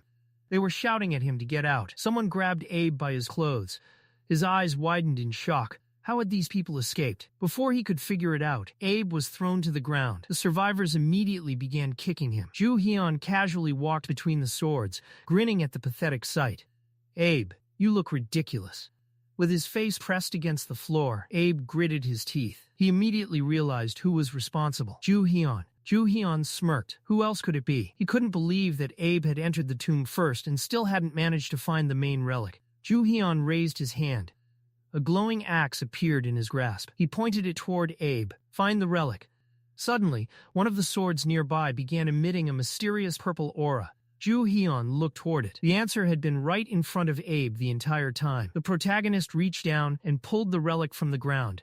Abe stared in shock. Was this really a broken fragment of the legendary Muramasa sword? Joo-Heon raised the weapon. A brilliant blue flash erupted from its blade. He immediately understood. Once activated, the relic would reveal its true form. But the sword itself complained that its current shell was in terrible condition. Joo-Heon tightened his grip around the hilt. Then the relic revealed the horrifying truth. If Joo-Heon wanted to unlock its true power, he would need to offer it 10 sacrifices. The Muramasa relic demanded human blood. It needed the lives of 10 people to restore its original power. Otherwise, it warned, the broken sword would remain buried inside this tomb forever, along with everyone else trapped inside. Joo-Heon now faced a terrifying choice. The most dangerous relic in the tomb had finally revealed itself, and it was hungry for blood. Abe could only stare with one eye half closed, completely unable to believe what was happening. The people surrounding him immediately began to panic. 10 sacrifices. The relic wanted 10 of them dead. Joo-Heon's expression darkened as he stared at the Muramasa sword. What exactly is this test? The answer was simple. The sword demanded that Joo-Heon kill the people around him. Joo-Heon frowned. Absolutely not. Instead of following the relic's demand, he grabbed the sword's hilt with both hands. The blade immediately began glowing red. Joo-Heon gritted his teeth and shouted angrily, "Why should I kill anyone when I can simply subjugate you?" The survivors looked up in shock. Joo-Heon tightened his grip. "If you refuse to obey me, I'll smash you into pieces." The sword would now undergo his test. Joo-Heon raised an eyebrow. "Muramasa, hurry up and obey." Red sparks exploded from the sword as Muramasa cursed furiously. How dare a mere human treat it like this? A powerful wind suddenly swept through the area, nearly knocking the survivors off their feet. In the middle of the swirling white mist, Joo-Heon stood firmly, gripping the sword. Blue flames began burning along the blade. While Joo-Heon dealt with Muramasa, he also prepared an escape route for the others. He grabbed hold of a rope and shouted at the survivors to climb. They hurried toward it, thanking Joo-Heon as they escaped the tomb. But just as Abe was about to follow them, Joo-Heon placed a hand on his shoulder. Abe froze. Joo-Heon smirked. "You're not going with them." He already knew what Abe was planning. Once they escaped, Abe would probably try to eliminate every witness. Abe nervously promised that he wouldn't do anything like that. He begged Joo-Heon to let him leave. Then, seeing that Joo-Heon wasn't convinced, Abe quickly offered him something far more valuable. He promised to convince his superiors to recruit Joo-Heon. According to Abe, Joo-Heon could earn around 10 billion yen by working with the Japanese team. Joo-Heon raised an eyebrow. Abe continued, explaining that the Japanese team possessed a powerful relic. If Joo-Heon could gain access to that power, his future would become much easier. Joo-Heon suddenly laughed. Abe's eyes widened. The protagonist crossed his arms. "You're hilarious." He couldn't understand Abe's logic. How exactly was Joo-Heon supposed to use a relic that could only be activated by its original owner? Abe quickly assured him that his team would do everything possible to help him. Joo-Heon finally allowed Abe to use the rope. But there was one condition. Abe would be the last person to climb out. Abe secretly smiled. It seemed Joo-Heon had fallen for the promise of 10 billion yen. As the two climbed the rope, Abe apologized for everything he had said earlier. Joo-Heon smirked. "Then let's talk about this deal." But before agreeing to anything, Joo-Heon wanted information. He needed to know more about the Japanese team that possessed the relic. Abe smiled confidently. "Don't worry about it." Then he revealed the name. The famous Japanese group, TKVM. Joo-Heon's eyes immediately widened. Then he smiled. Abe suddenly felt the rope slip from his hand. Before he could react, Joo-Heon kicked him directly in the chest. Abe went flying backward. He desperately stretched his arms out, completely confused about what had just happened. Joo-Heon looked down at him. Abe had been so desperate to survive that he had practically handed over all the important information himself. His mouth had betrayed him. Abe's face was now covered in sweat. He desperately begged Joo-Heon to wait. Was he really going to kill someone so cold-bloodedly? Joo-Heon simply stared at him. Later, the brightly illuminated signs of a building lit up the dark streets. Joo-Heon entered a men's restroom and walked toward the mirror. He rolled up his sleeves. He needed to examine his injuries. But from behind him came a familiar voice. Muramasa was screaming for freedom. The relic threatened to kill Joo-Heon if he didn't release it. Joo-Heon's expression immediately darkened. He opened his backpack. Who started all this noise? The screaming continued from inside. Muramasa couldn't believe the way Joo-Heon was treating it. Joo-Heon pulled out the katana. "So you're Muramasa?" The sword immediately demanded to be released. Joo-Heon had enough. He threw the sword directly into the toilet. "Shut up already." Muramasa cursed furiously. Joo-Heon ignored it. Pain shot through his body. Joo-Heon grabbed his arm. He rolled up his sleeve and examined the wounds covering his forearm. All of this damage was caused by Muramasa. More specifically, the consequences of forcing the relic into submission. Normally, obtaining a relic required passing the test it assigned.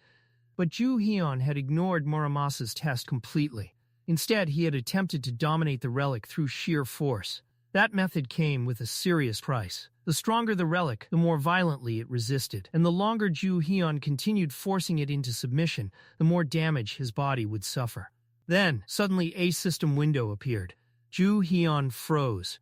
The notification announced that he had successfully exited the tomb, his basic Tomb Raider skills had been unlocked, and the reward for completing the quest had been received.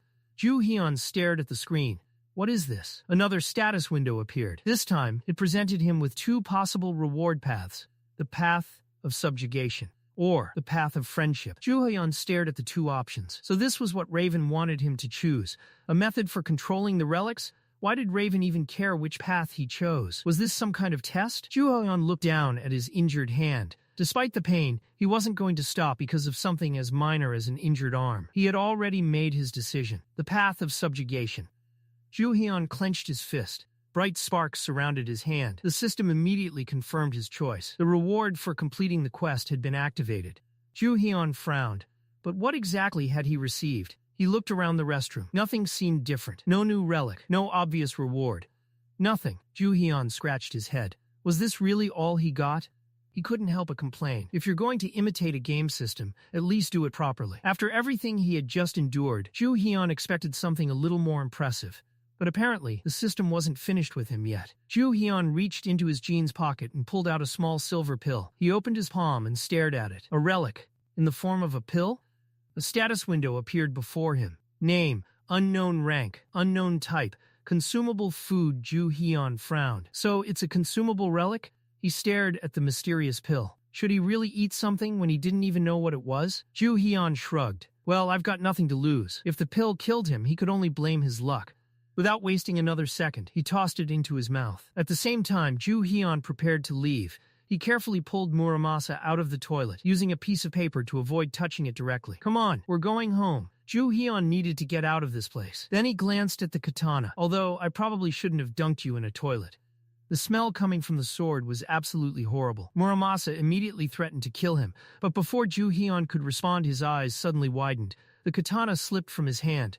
What the? The pill had started working. Joo-Heon narrowed one eye as sweat poured down his face. Then something incredible happened. The wounds covering his arm began disappearing. The injuries transformed into glowing energy before completely vanishing. Joo-Heon stared at his perfectly healed arm. A healing relic? He smiled and rubbed his wrist. What a ridiculous waste. Healing relics were incredibly rare and expensive. Yet somehow, he had just eaten one.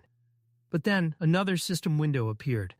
The system announced that Joo-Heon had successfully endured the relic's effects and completely recovered. A new skill had also been activated. Joo-Heon's eyes widened. He had never seen an ability like this before. His irises began glowing with a brilliant purple light. A unique ability, created specifically for me? Joo-Heon couldn't help but wonder. Was this another gift from that mysterious raven? Meanwhile, the world was beginning to learn about what had happened. A news broadcast showed images of destroyed buildings.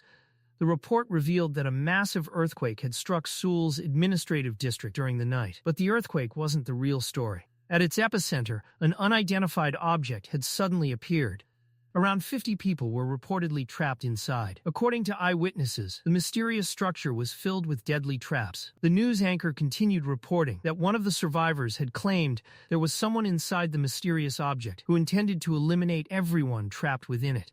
A short-haired man with arched eyebrows appeared on the television. Kim-do was leading the broadcast. According to the report, the Korean government had already contacted Japan and was waiting for an explanation. Meanwhile, Russia and China were also demanding answers from the Japanese government. If Japan failed to explain what had happened, they would be forced to respond accordingly. The United States soon released an official statement as well. But before the broadcast could continue, someone turned off the television. Inside the central office of the Japanese research team, several high-ranking officials stood over a bowing man. They were furious. Do you have any idea what you've done? The information about the tombs was now being broadcast across the entire world.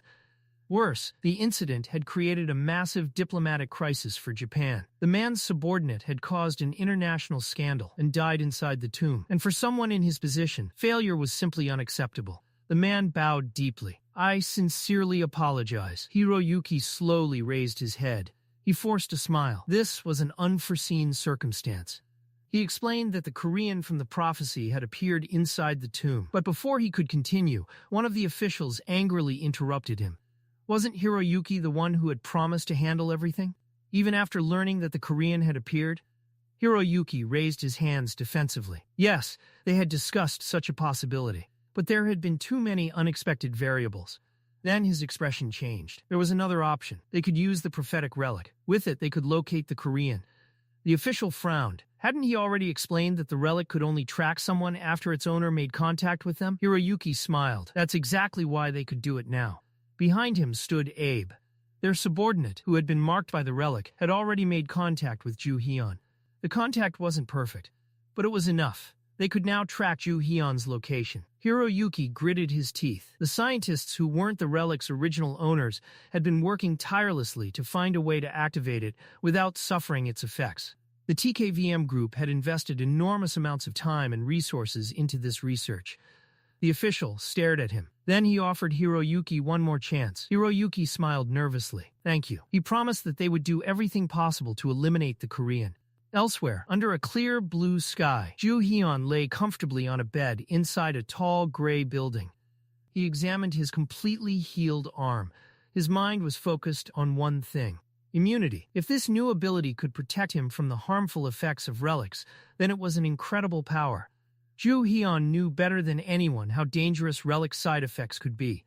In his previous life, the problem had become so severe that healing relics eventually became some of the most valuable treasures in existence. He sat up while continuing to stare at his hand. If this ability could protect him from the effects of relics, then it was undoubtedly an incredibly rare power, perhaps something only he possessed. And that raised one important question. Was this all because of the Raven? Joo-Heon looked up. What exactly are you thinking? Why would the Raven give him an advantage over everyone else? What did it gain from doing so? The Raven was usually incredibly talkative. It constantly used the glowing system windows to communicate with him.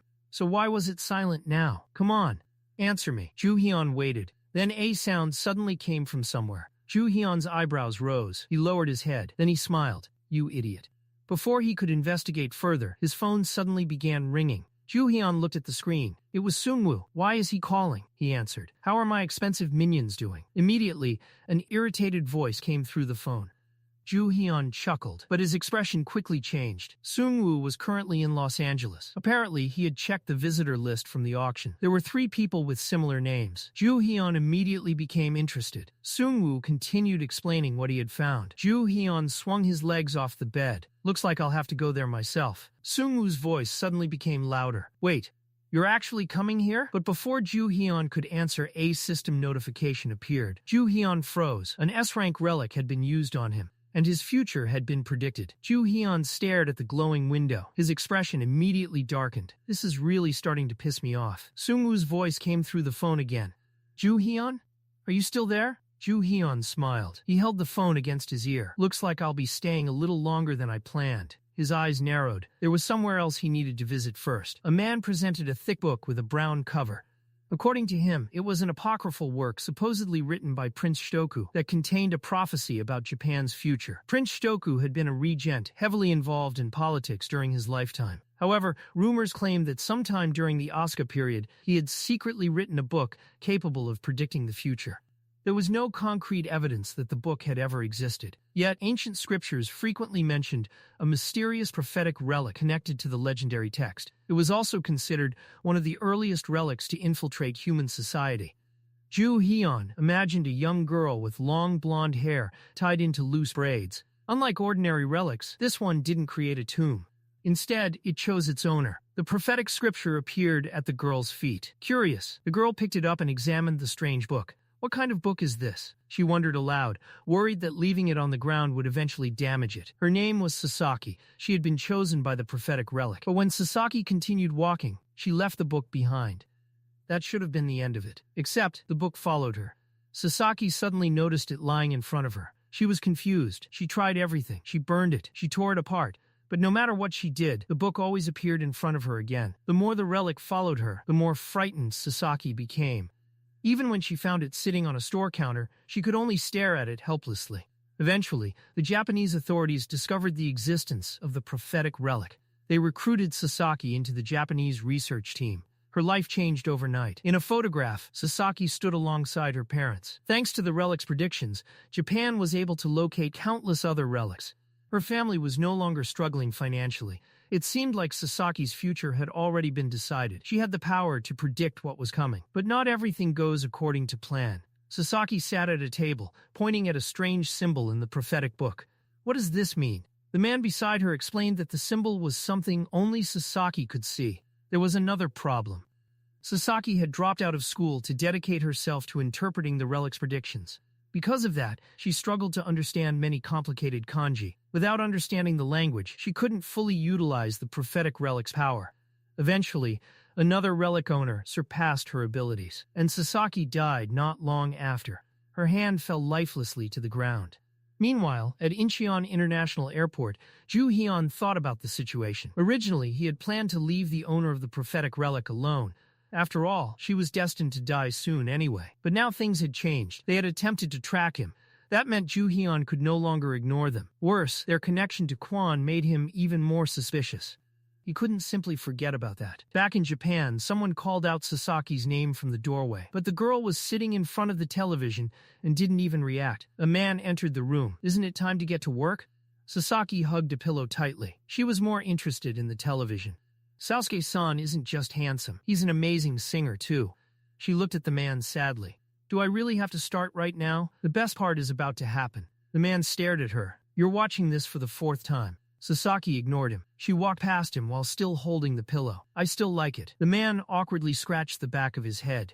"Right, sorry." A woman with her hair tied into a bun was already waiting for Sasaki. Sasaki finally sat down at the table. Once again, she had to decipher the complicated inscriptions inside the prophetic relic. The woman explained that if Sasaki encountered symbols she couldn't understand, she should carefully redraw them and show them to the research team. Sasaki nodded. Then she suddenly screamed. Both the man and woman immediately tensed. Sasaki jumped out of her chair and rushed toward the woman, hugging her tightly. The girl was terrified. "This book says I'm going to die." Everyone froze. This time, the writing was unmistakably clear. It said that Sasaki would be killed. The strange hieroglyphs began glowing brightly. Sasaki couldn't understand why this prediction was different. She clenched her fists. It has to be because of that Korean. After all, Abe had also died because of him. The others immediately approached her. The woman tried to calm Sasaki down. If the relic can predict the future, then surely there's more information. She urged Sasaki to concentrate and look again. The man leaned against the chair. "She's right. If Joo-Heon really intended to come to Japan and kill Sasaki, the prophetic relic should have provided more details." Meanwhile, the target's arrival time appeared on a screen. The plane was scheduled to land at Handa Airport. The Japanese forces were already on high alert. Their target was a Korean relic user, and he had finally arrived. Should we detain him at the airport? The answer was immediate. No, they would let him enter Japan. For now, their goal wasn't to capture Joo-Heon. They wanted to observe him. More importantly, they needed to use the prophetic relic to track his movements. Joo-Heon walked through the airport alongside the other passengers. The Japanese team continued monitoring him. "Are we having any problems tracking his movements?" The answer came quickly. No, everything was working perfectly. The prophetic relic could sense Joo-Heon's presence. Hiroyuki raised his hand. This was their chance. Use this opportunity. They had finally found a way to deal with their biggest problem. They would solve everything once and for all, and this time they would make the first move. Elsewhere, Joo-Heon sat alone at a table. A plate of sushi sat in front of him. He picked up a piece with his chopsticks and dipped it into soy sauce. After taking a bite, his eyes widened. As expected, this sushi had been prepared by a true master. It was delicious. Joo-Heon continued eating while checking his notebook, but he was starting to get impatient. How long are they planning to wait? He had been openly threatening Sasaki for some time now. Surely, they should have made their move already. Joo-Heon glanced at his notes. Then he smiled. There was something he was counting on. The prophetic relic should have already shown Sasaki what he had written, and if it had, there was no way the relic could simply ignore such a threat. Joo-Heon leaned back with a confident grin. The Japanese team thought they were secretly tracking him, but they didn't realize that Joo-Heon had already figured out exactly what they were doing. Now, all he had to do was wait for them to make their move. Joo-Heon deliberately moved as slowly as possible. He knew the Japanese team had been struggling to track him for quite some time, so there was no reason to make things easy for them. If they wanted to find him, he would simply give them more time. Joo-Heon glanced around. By now, the Japanese soldiers should have already arrived. Meanwhile, a man hiding around the corner raised his index finger to his lips. Shh. The people on the other side quietly apologized. Sasaki approached the man wearing a white cap. Are you ready? The girl nervously nodded. Is this really okay? The man reassured her. According to their plan, Sasaki only needed to meet Joo-Heon's gaze. That was all. Once she looked directly at him, the prophetic relic would be able to track his future. The man explained that Joo-Heon didn't even know what Sasaki looked like, so everything should go smoothly. Sasaki frowned. She had been told that her prophetic relic was the strongest weapon they had. That meant she had the advantage. At least, that's what everyone believed. Sasaki took a deep breath. She only needed to walk inside. Joo-Heon was sitting at a table when he heard his food had arrived. He turned around and smiled. Sasaki froze. The moment she saw him, her eyes widened. He's handsome. He was even cooler than Seokse. Sasaki nervously covered her face. And they're planning to kill someone this handsome? What a complete waste. She walked toward Joo-Heon and placed the sushi on his table. Joo-Heon looked at her. Thank you. Sasaki smiled. But then Joo-Heon's expression changed slightly. He had already figured it out. So this is the owner of the prophetic relic. Joo-Heon reached for the hilt of his sword. It was impressive that she had actually come to meet him herself. The Japanese team immediately noticed Joo-Heon's movement through the surveillance cameras. He drew his sword. The man holding the walkie-talkie immediately ordered everyone to prepare. Sasaki is in danger. A soldier in a white cap tightened his grip on his weapon. What is she doing in there? Why hasn't she come out yet? The man sitting beside him looked equally confused. What is that girl thinking? Suddenly the door opened. Everyone froze. Sasaki stepped outside. But she wasn't running. She wasn't injured. And Joo-Heon wasn't chasing her. Instead, Sasaki suddenly turned around. Are you a fan of Appa? Joo-Heon stared at her. What? Sasaki smiled awkwardly. Sorry, are you an actor? The Japanese soldiers watching through the cameras were completely confused. Why did she close the door? One of them pointed at the screen. Look, Joo-Heon and Sasaki were talking. The soldiers assumed Sasaki was trying to gather information from him. Coordinate with Captain Mori. Joo-Heon stared at Sasaki. What did you just say? Sasaki raised her hand. Wait, she pulled out her phone. You probably don't understand me. After typing something, she held the phone in front of Joo-Heon. The message was written in English. I want to be friends with you. Joo-Heon stared at the screen. His expression twisted. What is wrong with this girl? How could she possibly be acting this casually? She was standing in front of someone the Japanese government considered a dangerous enemy. And instead of being afraid, she wanted to be friends. Joo-Heon smiled. Actually, this could work in his favor. He took the phone from her hands and typed something. When he turned the screen back toward her, Sasaki's eyes sparkled. She smiled happily. Meanwhile, the soldiers outside were growing impatient. Did you hear anything? Before they could get an answer, crash. A table suddenly flew through the doorway. The soldiers froze. What the hell? A rope suddenly dropped from above. Then another. And another.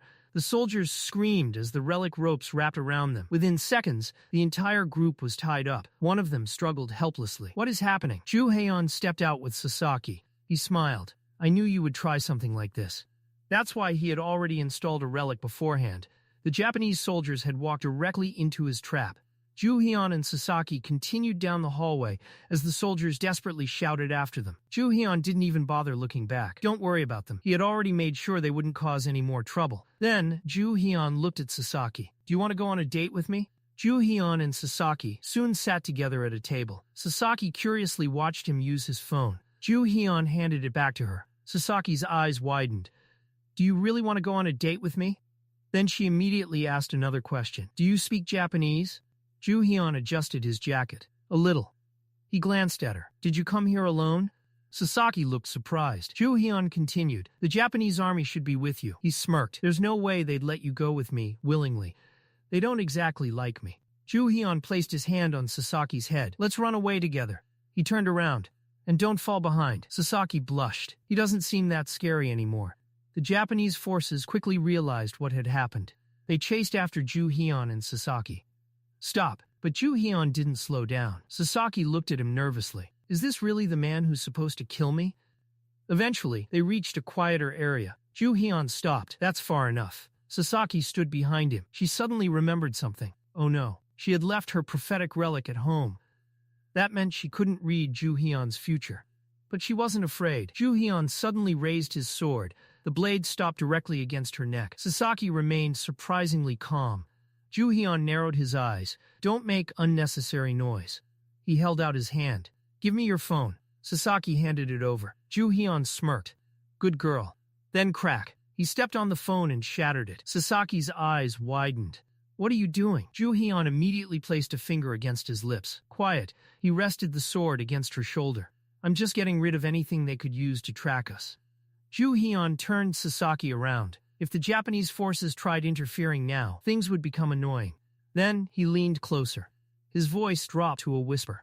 I know who you are. Sasaki froze. Joo-Heon looked directly at her. You're the owner of the prophetic relic. Tears appeared in Sasaki's eyes. She finally understood. This man wasn't simply dangerous. He had known everything from the beginning. A glass of ice juice sat on the table as Joo-Heon and Sasaki sat opposite each other. The waiter smiled politely. Please enjoy your stay. The door slowly closed behind him. Sasaki stared at it with tears in her eyes. Joo-Heon calmly ordered a rope. Bind her hands. Sasaki's eyes widened. You liar. She couldn't believe it. He had actually lied to her about the date. Joo-Heon simply smirked while eating his ice cream. What are you talking about? Aren't we having a great time? Sasaki burst into tears. Are you going to kill me like the relic predicted? Joo-Heon casually held up his spoon. That was my plan from the beginning. He pointed toward his bag. I even have Muramasa with me. If you had come any closer back then, I would have chopped your head off. Joo-Heon looked at her. You're just lucky you're stupid enough to have brought us this far. He placed a notebook on the table. Take out your relic. Sasaki nervously stuttered. I left it at home. Joo-Heon rolled up her sleeve. A strange mark was visible on her skin. This appeared after you started using the relic? He grabbed her hand. Touch it. Sasaki looked confused. By doing that, you can summon the relic. Joo-Heon couldn't believe what he was hearing. You don't even know the basics? Sasaki touched the mark. A moment later, the prophetic relic appeared. Joo-Heon sat down. Now start writing. He continued eating his ice cream. Write down everything you saw. Sasaki nervously stared at him. And if you miss even one line, Joo-Heon smiled. I'll kill you. With her hands tied, Sasaki began writing. Time passed. Joo-Heon had already finished his ice cream. The glass in front of him was empty, and he was now scrolling through his phone out of boredom. Suddenly, he looked up. Why did you stop? Sasaki's hand trembled. My hand hurts. She nervously asked how much more she had to write.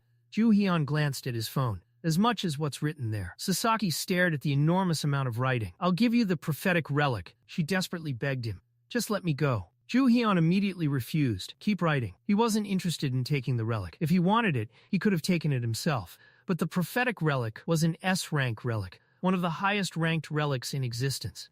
And there was another problem.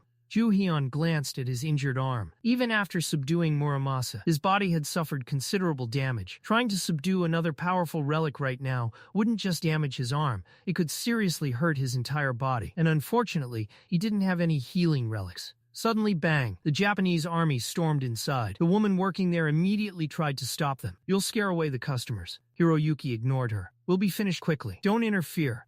He gestured toward his soldiers.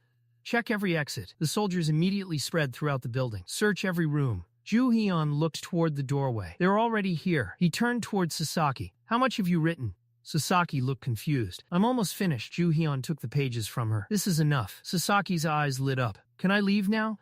Joo-Heon paused. One more thing. He slowly raised Muramasa. Sasaki's face turned pale.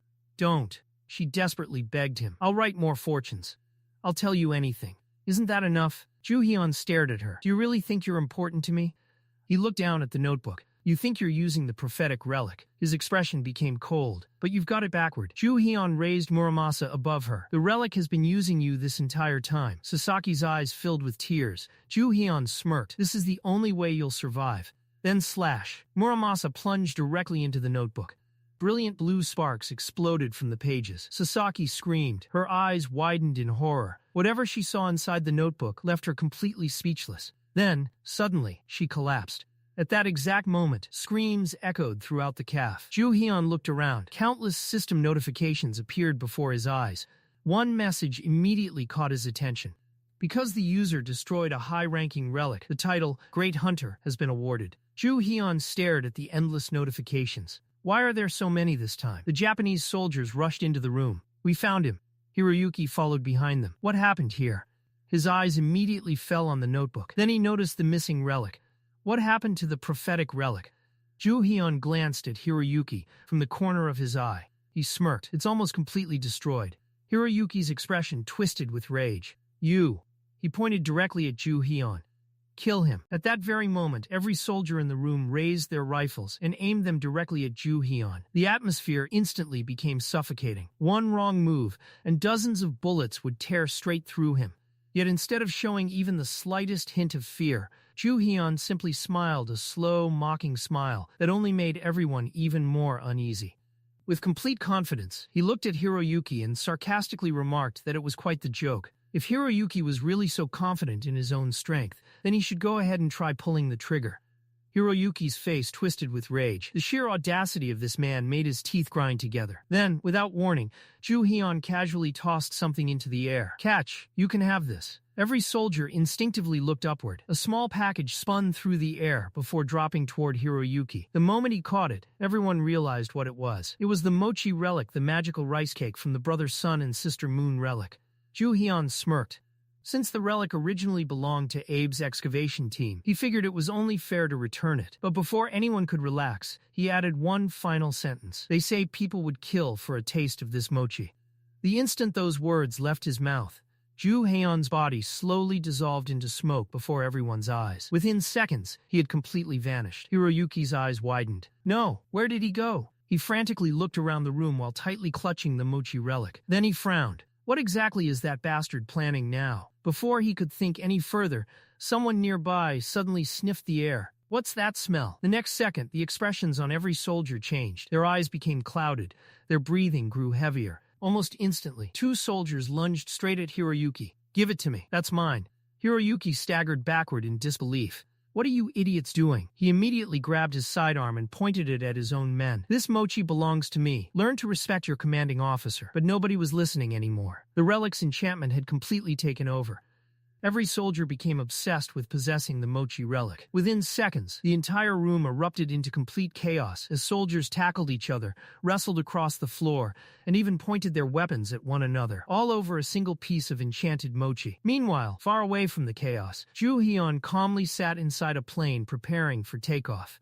Looking out the window with a satisfied smile, he couldn't help but admire how useful that relic truly was. There wasn't a better escape relic anywhere in the world. The enchanted mochi didn't just captivate everyone who smelled it. It also instantly teleported its rightful owner to safety. Relaxing in his seat, he opened the notebook containing copies of the prophecy relic's predictions. Now that he finally had some peace and quiet, it was time to figure out what the prophecy had actually foretold about him. As he flipped through the pages, he remembered something important. The TKBM group had been supporting relic research in Japan for years. If Sasaki Yuka had ever crossed paths with Chairman Kwon, then the prophecy relic should have recorded something about him as well. Carefully turning each page, Joo-Heon searched for any prediction connected to the mysterious chairman. Eventually, he found it. His eyes narrowed as he quietly read the prophecy. It stated that within 1 month, he would descend into an underground world overflowing with greed and desire. Beneath that prediction was another chilling sentence. There, the great calamity shall begin. Joo-Heon lowered the notebook slightly. An underground world overflowing with greed and lust. There was only one place that description could possibly refer to. Midas, the world's largest underground relic auction, hidden beneath Las Vegas. A place where priceless relics, stolen treasures, and unimaginable wealth exchanged hands every single day. Joo-Heon recalled the 2 men he had sent to infiltrate Midas. They were gathering information on Chairman Kwon, because the initials JK matched 3 different individuals connected to the auction. One of them had to be Kwon Seok-won. It seemed the prophecy relic had been pointing directly toward him all along. Joo-Heon leaned back in his seat and continued reading. The final sentence still bothered him. The great calamity. Closing his eyes, memories from his previous life resurfaced. He remembered countless crimson beams piercing the heavens, ancient tombs appearing across every continent, relics awakening everywhere, the entire world collapsing into chaos. That was the great calamity. It was the event that revealed the existence of relics to the entire world. After that day, tomb raiding became one of the most dangerous and profitable occupations on Earth. But something didn't add up. According to Joo-Heon's memories, the great calamity wasn't supposed to happen this early. As the aircraft slowly began preparing for landing, he read the prophecy once more. One particular line immediately caught his attention. The deity who understands your greed shall ask for your cooperation. Joo-Heon's eyes widened. He immediately understood what it meant. A God-Class Relic was about to appear at the Midas auction. He couldn't help but grin. So that's how Kwon Seok-won became so powerful in my previous life. If Kwon had obtained that divine relic, everything suddenly made perfect sense. Joo-Heon's smile slowly turned into a wicked grin. If that's really the relic he obtained, then this time I'm taking it first. Meanwhile, inside the headquarters of Japan's Relic Research Division, the atmosphere couldn't have been more different. A military officer stood before several high-ranking officials. Sasaki Yuka has regained consciousness, but she's still extremely weak. He paused before continuing. It also appears that the prophecy relic has been completely destroyed. The conference room instantly fell silent. One executive frowned. So you're telling me Captain Mori and the members of his unit ended up shooting one another with their own service weapons, and they're all seriously injured? The soldier nodded. Yes, sir, they're all currently receiving treatment. Suddenly, one of the executives slammed both hands onto the table before shooting to his feet. Does any of that even matter anymore? Do you people actually think this is some kind of joke? Another executive quickly tried calming him down. We need to stay rational. But the chairman refused to calm down. How am I supposed to stay calm? Our greatest strategic relic has been destroyed. Our military has become an international laughingstock, and one man is responsible for all of it. A young woman quietly stepped into the hallway while speaking on her phone. She calmly reported that the prophecy relic had been destroyed. Japan's self-defense forces had also suffered tremendous losses during the incident. The man on the other end immediately exploded with anger. You're telling me one person did all of this? The woman continued walking through the corridor. Based on everything we've confirmed, yes, it was all done by a single individual. Hearing that answer, the man couldn't hide his disbelief. Who the hell is this lunatic? The camera shifted, revealing the enormous TKBM Corporation logo displayed prominently on the wall. The woman respectfully asked what their next course of action would be. Should we seek revenge for everything we've lost? There was a brief silence. Then the man calmly answered, No, we won't seek revenge.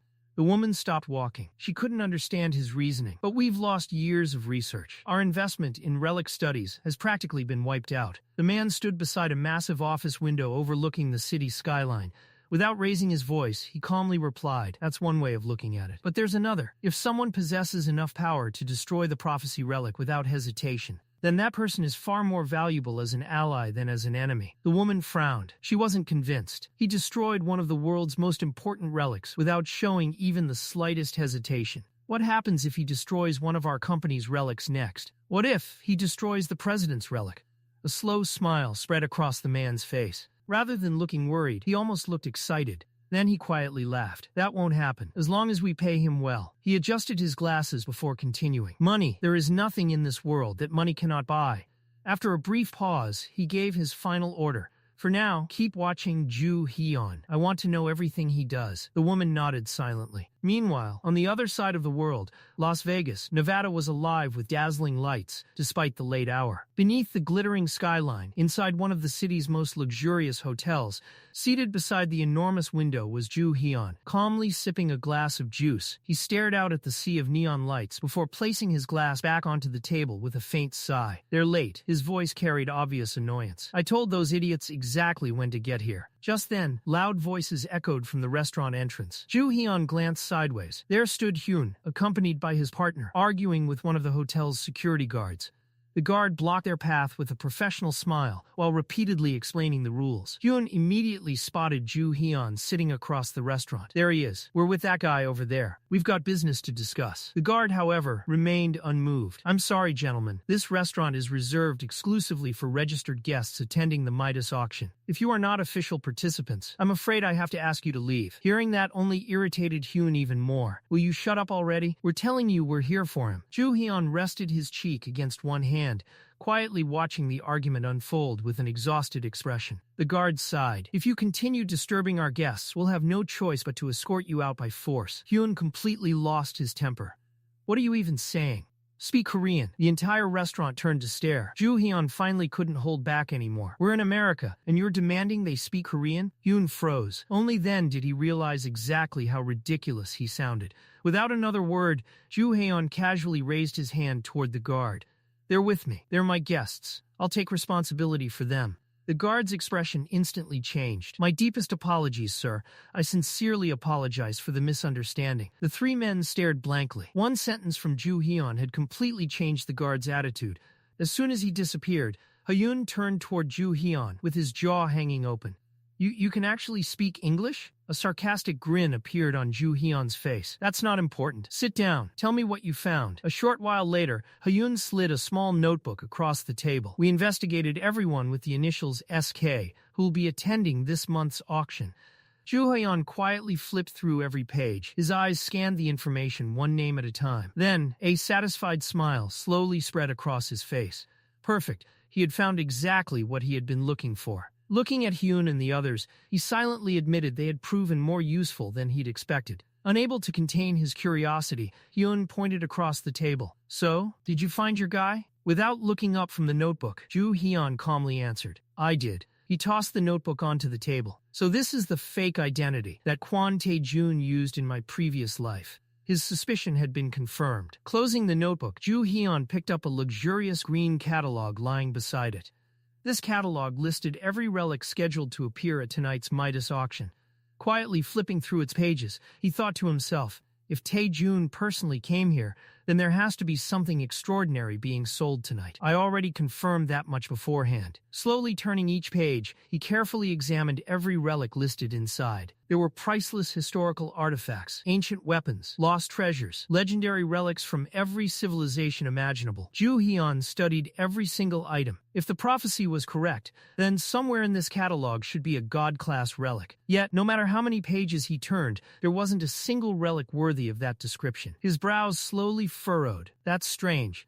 He quietly muttered several famous relic names to himself. The Code of Hammurabi, Shakespeare's pen, neither of them appeared. Hyun leaned over in confusion. What exactly are you looking for? Joo-Heon didn't answer. Instead, he continued flipping through the catalog. There are still a few things I'd like to confirm. Suddenly, Hyun shot to his feet and slammed both hands onto the table. Wait a second. You're not seriously planning to participate in the auction, are you? Without even lifting his eyes from the catalog, Joo-Heon calmly replied, I am. The answer nearly gave Hyun a heart attack. This is the Midas auction. The opening bids alone are ridiculous. We only came here to make connections with wealthy collectors. We never planned on actually buying anything. Guests throughout the restaurant began glancing over after hearing Hyun shouting. Completely unfazed, Joo-Heon slowly closed the catalog. Then he looked directly at Hyun. A playful smile appeared on his face. You actually think I don't have enough money? Without waiting for a reply, he stood up from his chair and started walking toward the exit. Hyun and the others hurried after him. Hands tucked casually into his pockets, Joo-Heon stopped beside the hotel doors before looking back over his shoulder. Hyun, you seem to have forgotten something. This is Las Vegas, the city built on gambling. A confident grin spread across his face. Sometimes all it takes is a little money to make a fortune. Hyun's face instantly turned pale.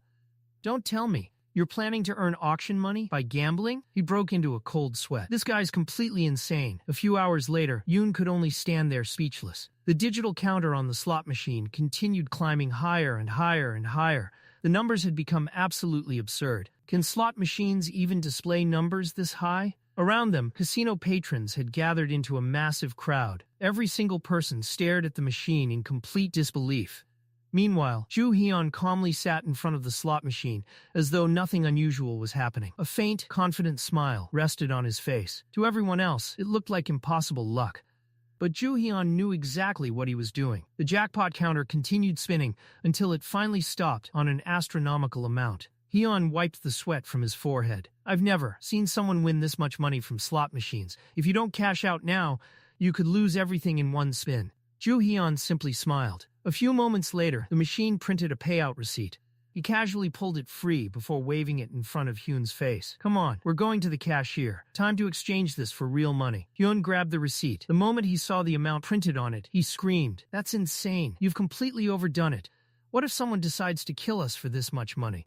Just as they started walking away, a voice called out behind them. Sir, Joo-Heon stopped and turned around. A casino security officer approached politely. If you don't mind, we'd like to carry out a routine inspection. He smiled awkwardly before continuing. You see, this is the first time in our casino's history that someone has won this many consecutive jackpots. Joo-Heon merely shrugged. No problem. He calmly stretched both arms out. Go ahead, it's just a waste of time. I don't have anything on me. The security officer nodded and carefully searched him from head to toe. After a thorough inspection, the man looked slightly embarrassed. You're right, it seems perfectly normal. Then, his eyes stopped on something.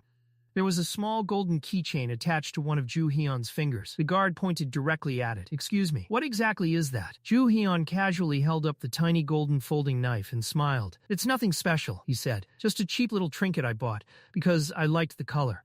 The casino security officer took the knife from his hand and examined it carefully from every angle. After inspecting it for a moment, he nodded. "It really does look ordinary. There doesn't seem to be anything suspicious about it." Satisfied, the guard handed the knife back. A faint, knowing smile appeared on Joo-Heon's face. Of course it looks ordinary. That's exactly the point. Deep down, he couldn't help but chuckle. The keychain wasn't an ordinary accessory at all. It was actually the Golden Axe relic, perfectly disguised. Just then, the relic rumbled inside his hand. "Seriously? How much longer do I have to stay in this boring little form?" The Golden Axe sounded thoroughly annoyed. Joo-Heon ignored the complaint.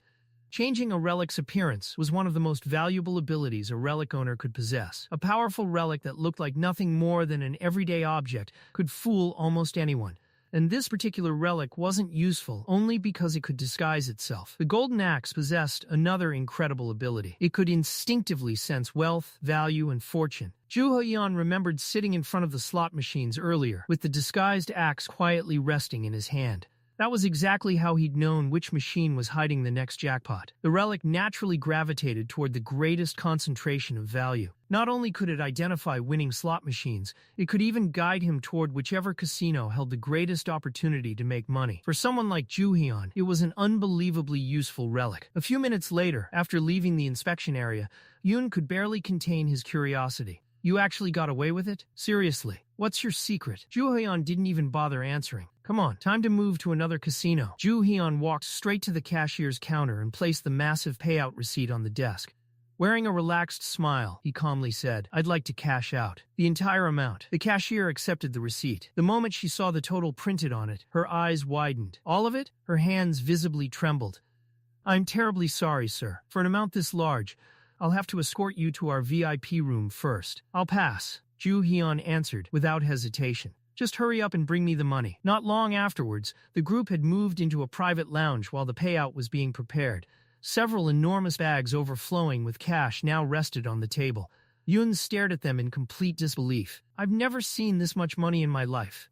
His companions were just as stunned. Joo-Heon quietly took another sip of his beer before looking at them. "You seem to have misunderstood something." Everyone froze.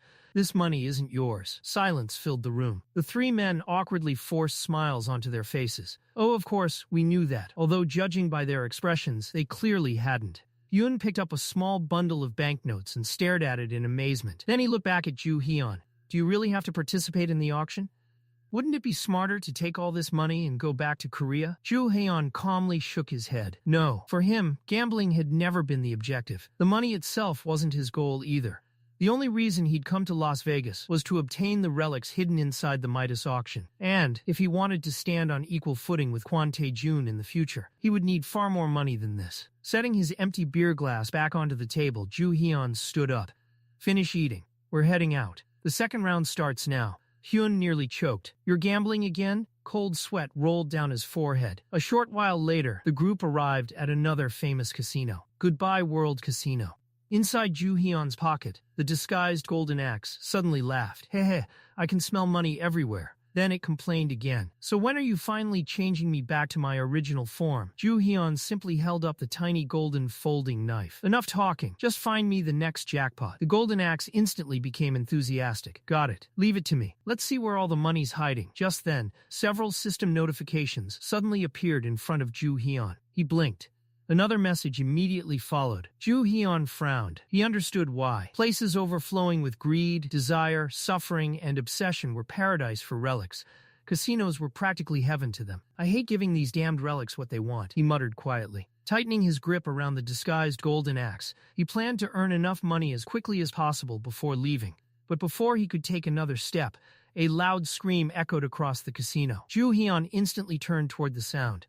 A young man wearing a purple t-shirt was desperately struggling to hold onto his backpack. It's inside. It's going crazy." Without hesitation, Joo-Heon snatched the backpack from him and unzipped it. The moment he looked inside, his expression changed completely. Lying within the bag was the silver axe relic. The relic trembled violently while shouting over and over, "It's coming. It's almost here. It's coming very soon." Joo-Heon immediately remembered the pair of relics. The golden axe possessed the ability to locate wealth, fortune, and valuable treasures. The silver axe, however, served an entirely different purpose. It could detect and mark anyone who posed a threat to its master. Joo-Heon's eyes narrowed.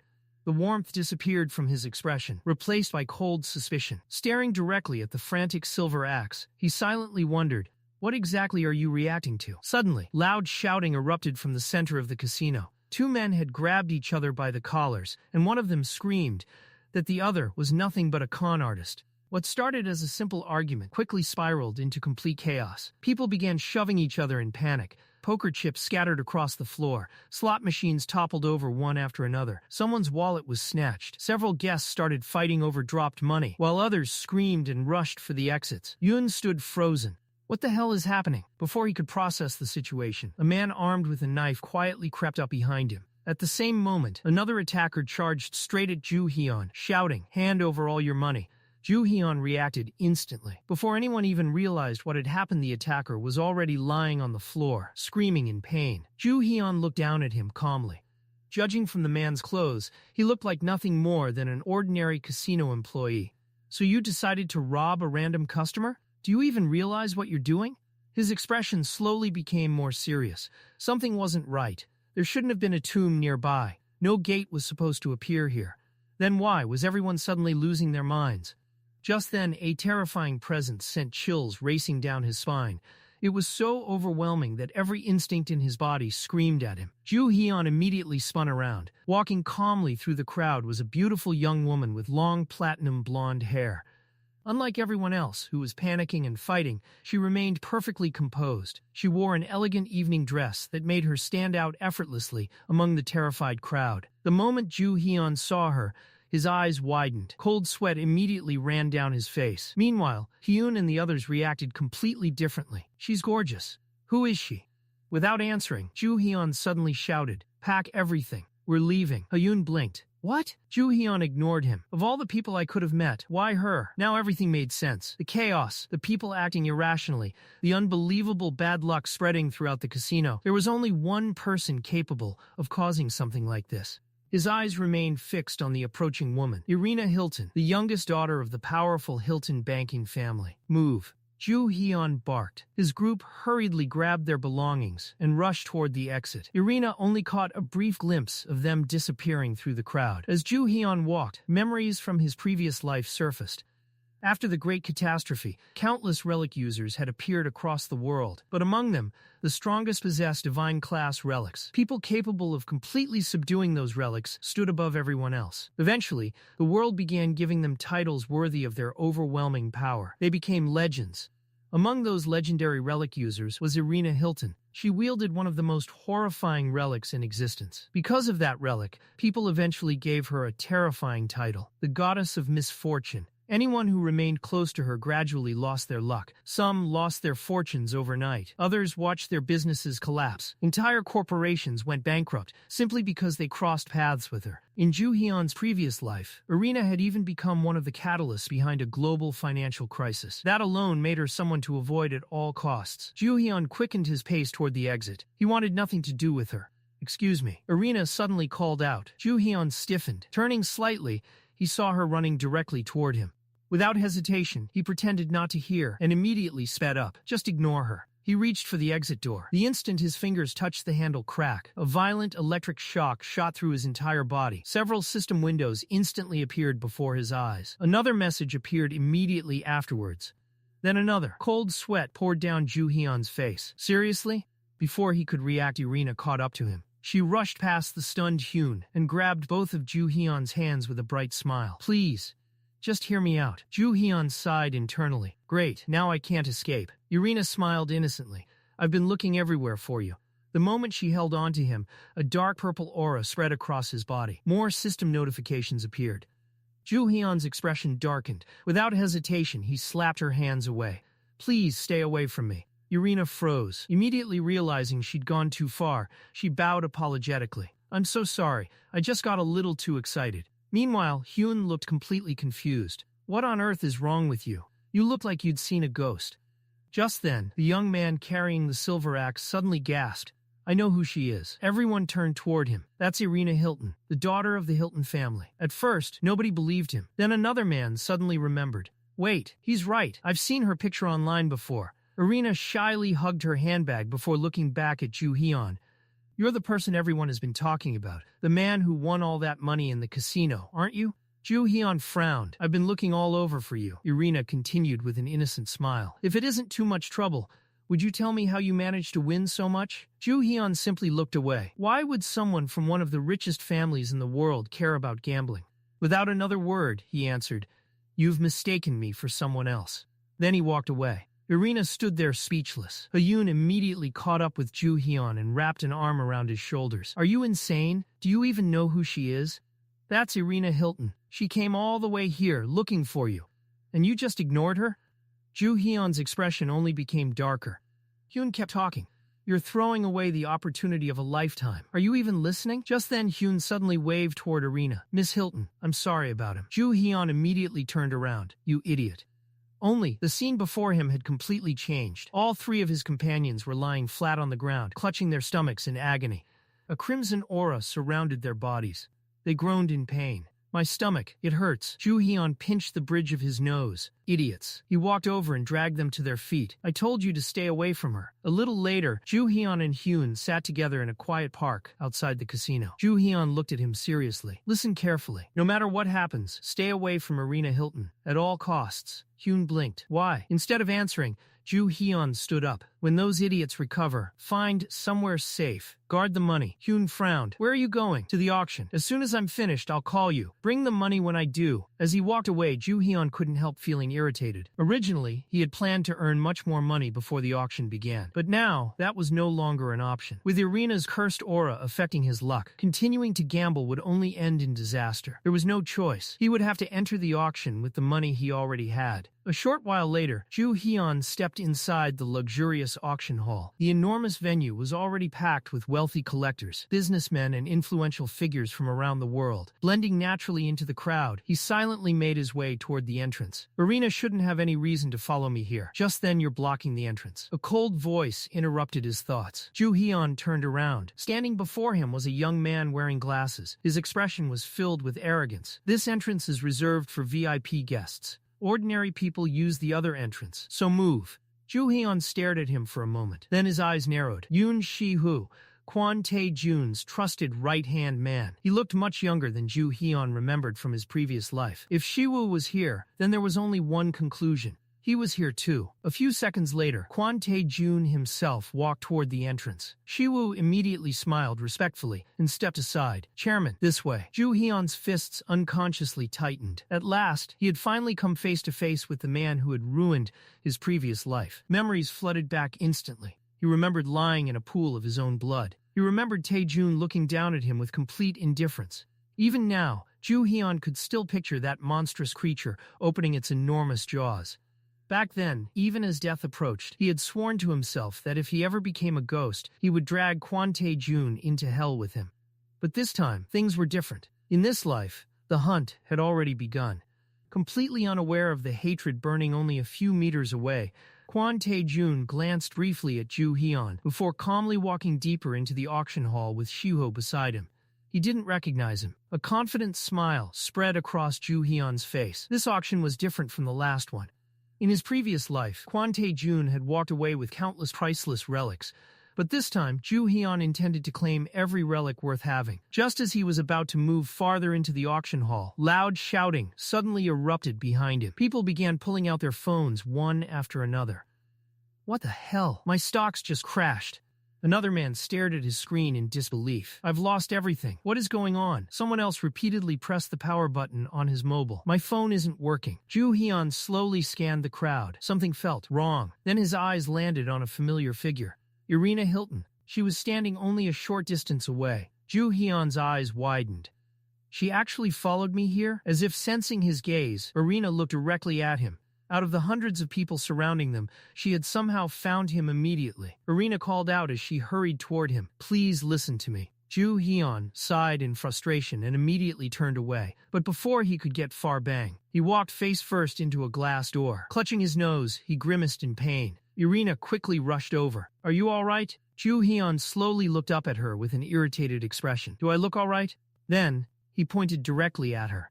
Stop following me. Everything that's happening is because of you. Irena lowered her head before giving a bitter smile. You're right, and that's exactly the problem. Joo-Heon frowned. What kind of answer was that? Irena stepped closer before speaking quietly. I don't know if you'll believe me, but I think I bring bad luck to everyone around me. Joo-Heon remained silent. I wish I could be lucky like you. If I were, maybe the people around me could finally be happy. For a brief moment, Joo-Heon remembered the woman he knew from his previous life. The goddess of misfortune, the terrifying relic user whose existence had ruined countless lives. Entire businesses had collapsed because of her. Yet, the timid young woman standing before him looked nothing like that terrifying figure. Irena gently held both of his hands. Joo-Heon couldn't understand her behavior. Was she acting? Or was she genuinely this innocent? He quietly pulled his hands away. But Irena stepped even closer. Please, can you tell me how to become lucky like you? I'm begging you. Just then, a system notification suddenly appeared before Joo-Heon's eyes. Irena continued speaking. If it's money, I'll gladly pay you, no matter how much you want. At that exact moment, another notification appeared. Joo-Heon blinked. More messages rapidly appeared one after another. His eyes narrowed. The silver relic pill he had consumed earlier had granted him the tolerance ability. He had known the skill existed, but until now, he hadn't fully understood how it functioned. Now, as system messages continued appearing, everything suddenly became clear. His tolerance skill wasn't simply resisting poison. It was adapting, growing stronger every time his body endured a relic's harmful effects. Joo-Heon slowly smiled. He looked directly into Irena's eyes. Are you feeling all right? Irena immediately looked embarrassed. I'm sorry, my request was too sudden. She smiled awkwardly. Looking into her innocent eyes, Joo-Heon reached a conclusion. If his guess was correct, then there was no longer any reason to avoid her. Quite the opposite. Every second he remained near Irena, her relic's curse continued strengthening his tolerance skill. Not only that, her cursed aura was silently sabotaging everyone else around her, which meant every other bidder at the auction would gradually lose their luck. It was the perfect situation. He would strengthen himself, while weakening every competitor. Two birds with one stone. His eyes drifted toward another corner of the hall. Kwon Tae-jun stood there shouting furiously at one of his subordinates. What do you mean our factory in China caught fire? What exactly happened? His assistant Byung-sik trembled nervously. I only just received the report, Chairman. Kwon Tae-jun's expression darkened. What about today's shipment? Will everything still arrive on schedule? Joo-Heon quietly watched the scene unfold. Why are you still standing there? Kwon Tae-jun roared. Go! Call them back. I want answers immediately. Joo-Heon smiled to himself. Even Kwon Tae-jun had fallen within Irena's range. If this had happened during his previous life, Kwon would have immediately fled the area. That meant something important. He still didn't know about the existence of the goddess of misfortune. Joo-Heon's smile slowly widened. The enemy of my enemy is my friend. This girl was going to be far more useful than he had expected. Irena's face immediately brightened when Joo-Heon finally spoke. Your proposal doesn't sound so bad. She looked at him hopefully. Joo-Heon extended his hand. Obtaining good luck isn't easy. Irena nodded enthusiastically. I understand. Joo-Heon smiled. Then we'll need to discuss the details. He glanced toward the entrance to the auction hall. I'll be attending the auction shortly. Then he looked back at her. Would you mind accompanying me? I'll understand if you refuse. The tickets are incredibly expensive. Irena blinked before happily waving her handbag. That's not a problem at all. Joo-Heon smiled inwardly, just as he expected. For someone from the Hilton family, buying an auction ticket was no different from buying a packet of chewing gum. I'll go get one right away. Irena happily ran off toward the registration desk. Joo-Heon quietly watched her disappear into the crowd. He couldn't help wondering, what exactly turned this kind-hearted girl into the terrifying goddess of misfortune he remembered. A few minutes later, the auction hall lights dimmed. The auctioneer stepped onto the stage. Ladies and gentlemen, welcome to the 74th Midas auction. Let the bidding begin. Joo-Heon and Irena now sat side by side among the audience. Looking around, Joo-Heon immediately noticed something interesting. The hall wasn't nearly as full as it had been earlier. After Irena entered the auction, guests had mysteriously begun leaving one after another. Some rushed outside to deal with unexpected emergencies. Others received disastrous phone calls. Within barely 3 minutes, nearly half the audience had disappeared. Even so, Kwon Tae-jun remained seated. Despite his factory burning in China, despite the enormous losses, he still refused to leave. That meant only one thing. There was something at this auction valuable enough for him to ignore everything else. Irena pointed excitedly toward the stage. That bottle is several hundred years old. It's a royal wine once owned by Russian nobility. She tilted her head. Aren't you going to bid on it? Joo-Heon smiled. No, the relic I'm after won't appear until later. It should be near the end of the first half of the auction. As he spoke, his eyes drifted back toward Irena. She looked completely different from the terrifying woman he remembered.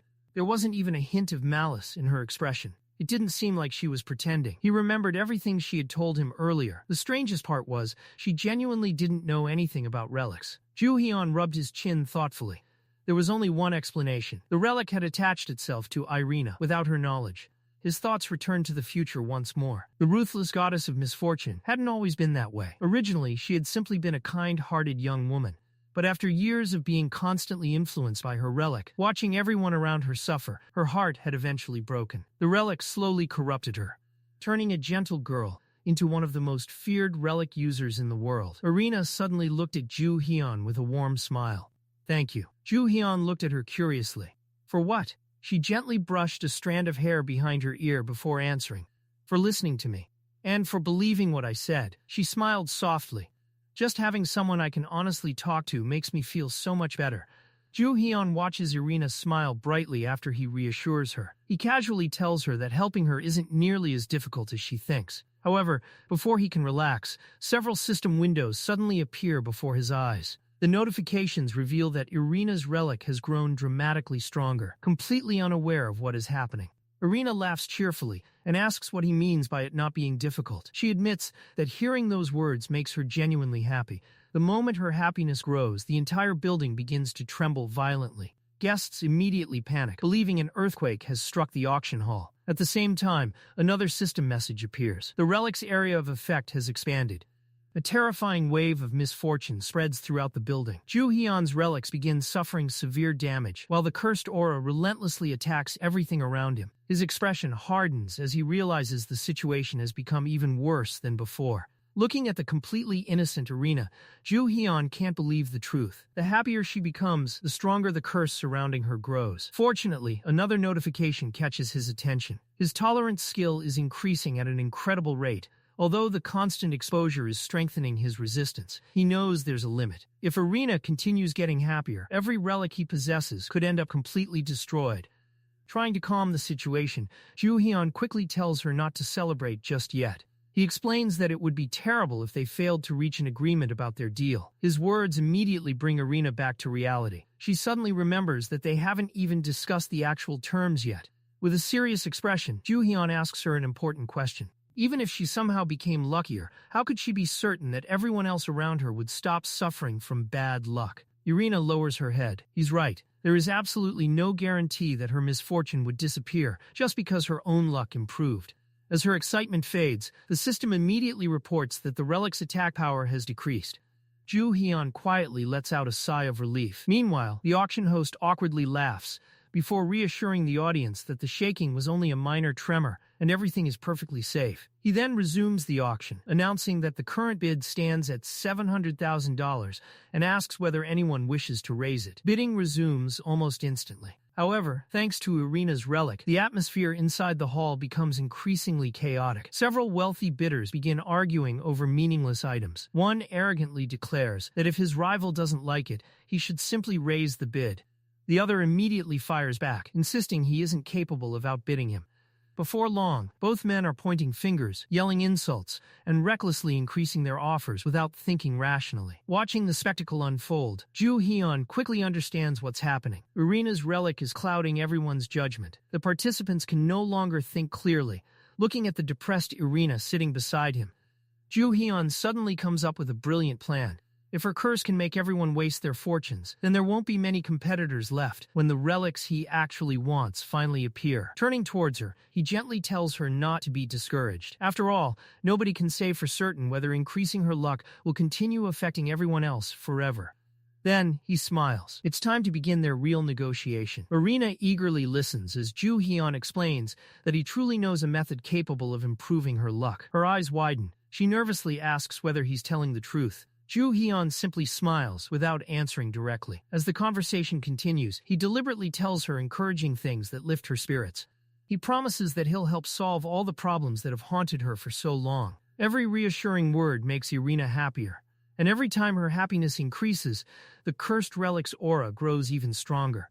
The disastrous effect immediately spreads throughout the auction hall. One by one, wealthy collectors completely lose control of themselves.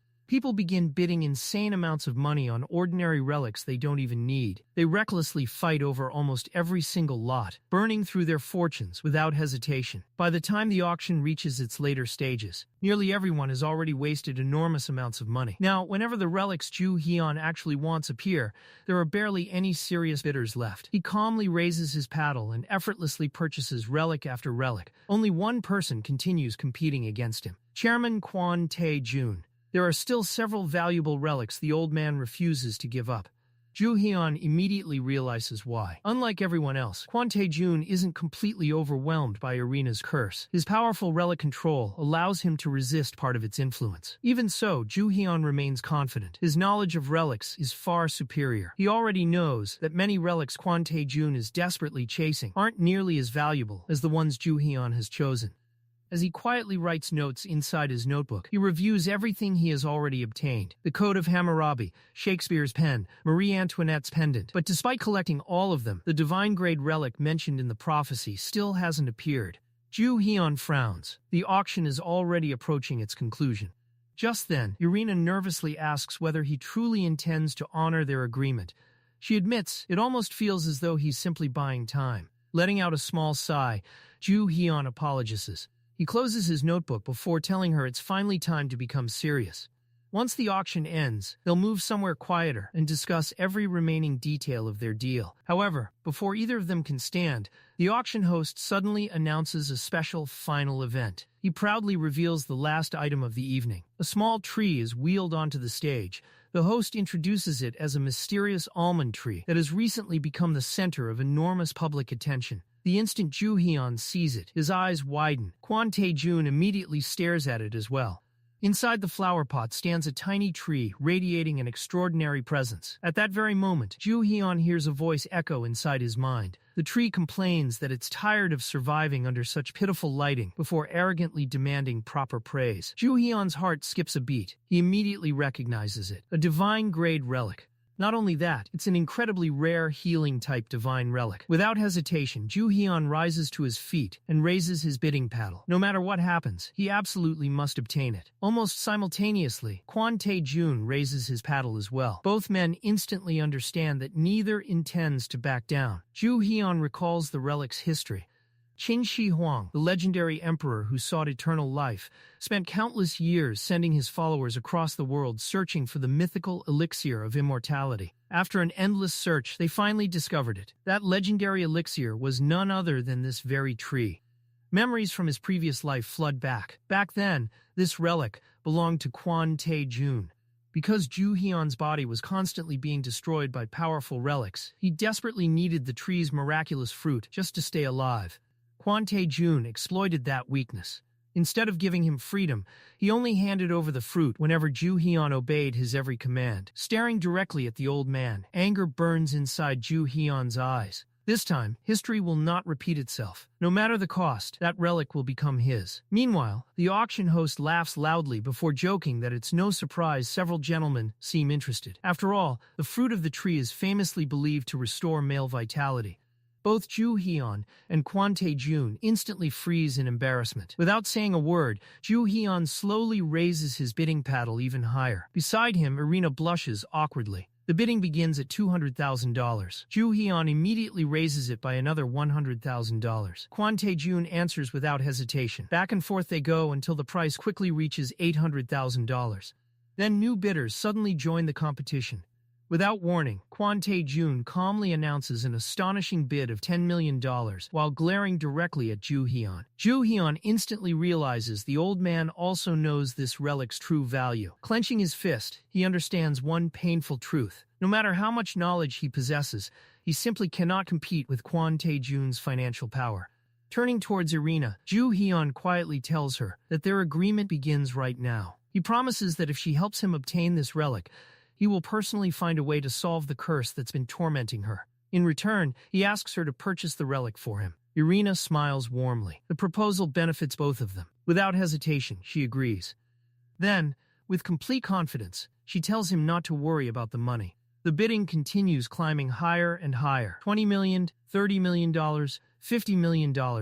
The remaining guests stare in complete disbelief after Irena suddenly joins the bidding war. The host excitedly asks whether anyone else wishes to continue.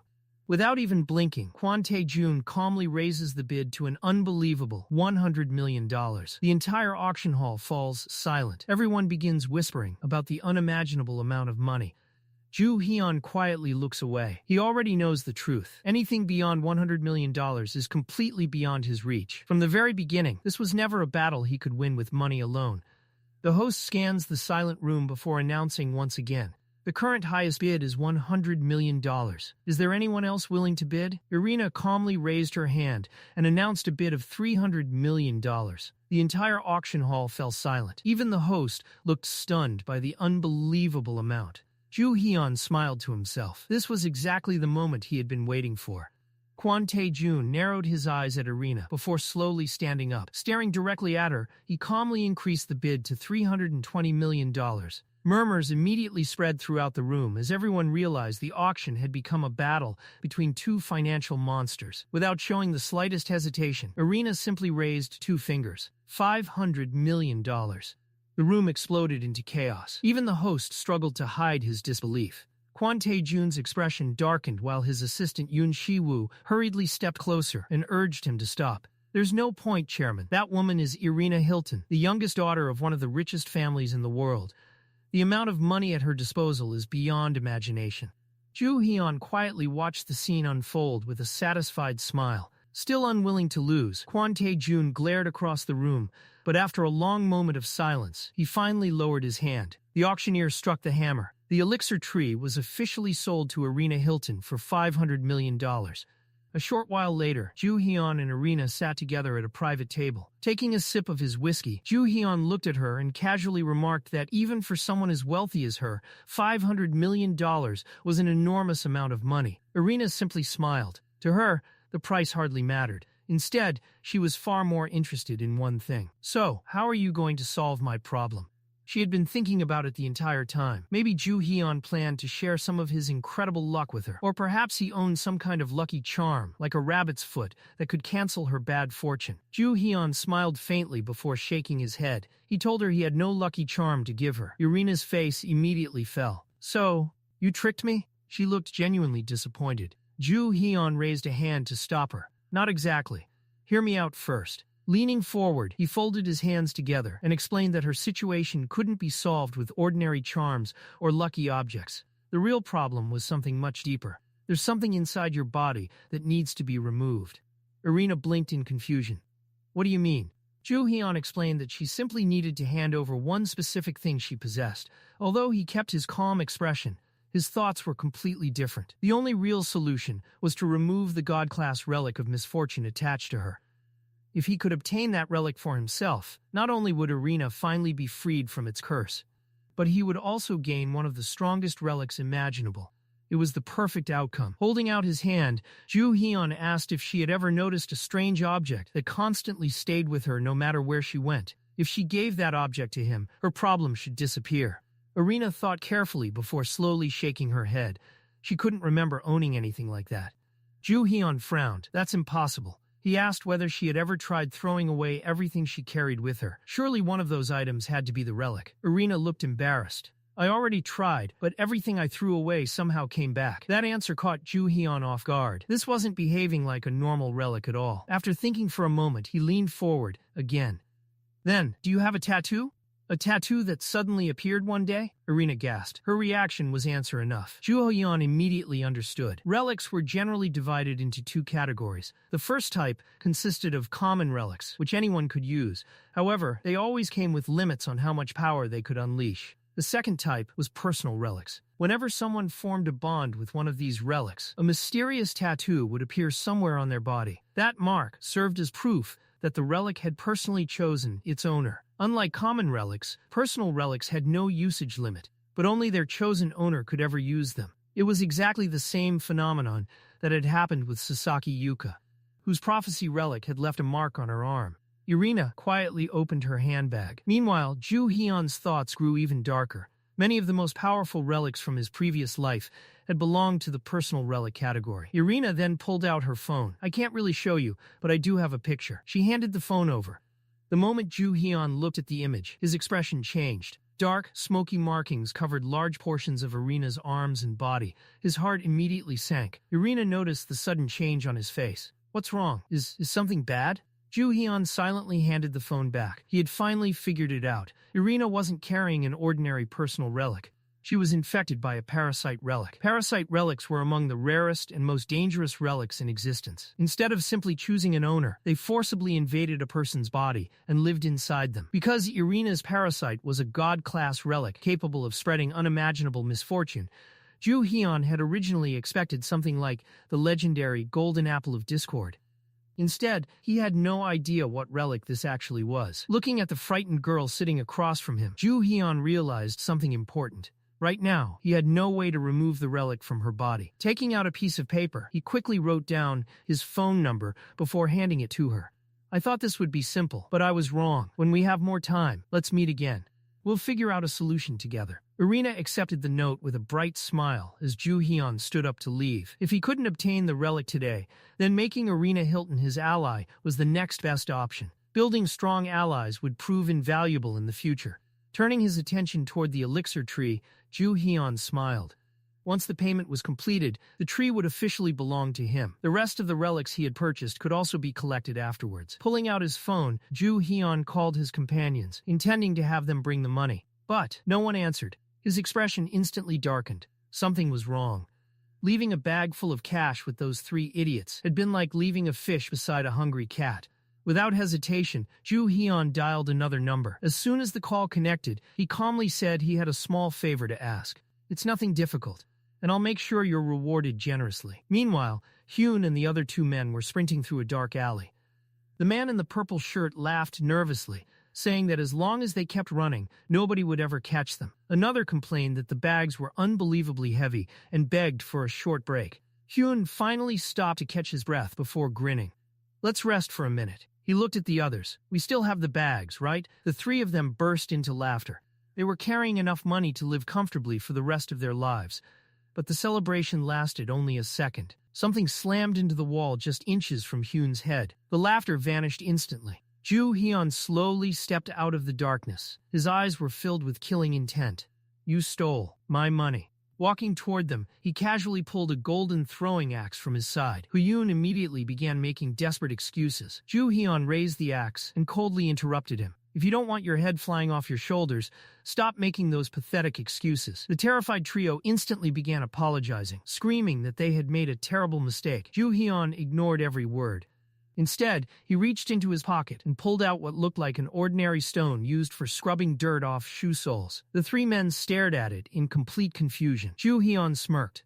Look a little closer. The moment he squeezed it, a brilliant light erupted from the object. The rough stone transformed into an ancient stone tablet. It was none other than the legendary Code of Hammurabi, the ancient code of laws created by King Hammurabi of Babylon. A massive stone monument materialized behind Joo-Heon, radiating overwhelming authority. One of the most famous principles written within that code was simple: an eye for an eye, a tooth for a tooth. It was an extraordinary defensive relic capable of returning any harm inflicted upon its owner back to the attacker. Hyun instinctively stumbled backwards until his back hit the wall.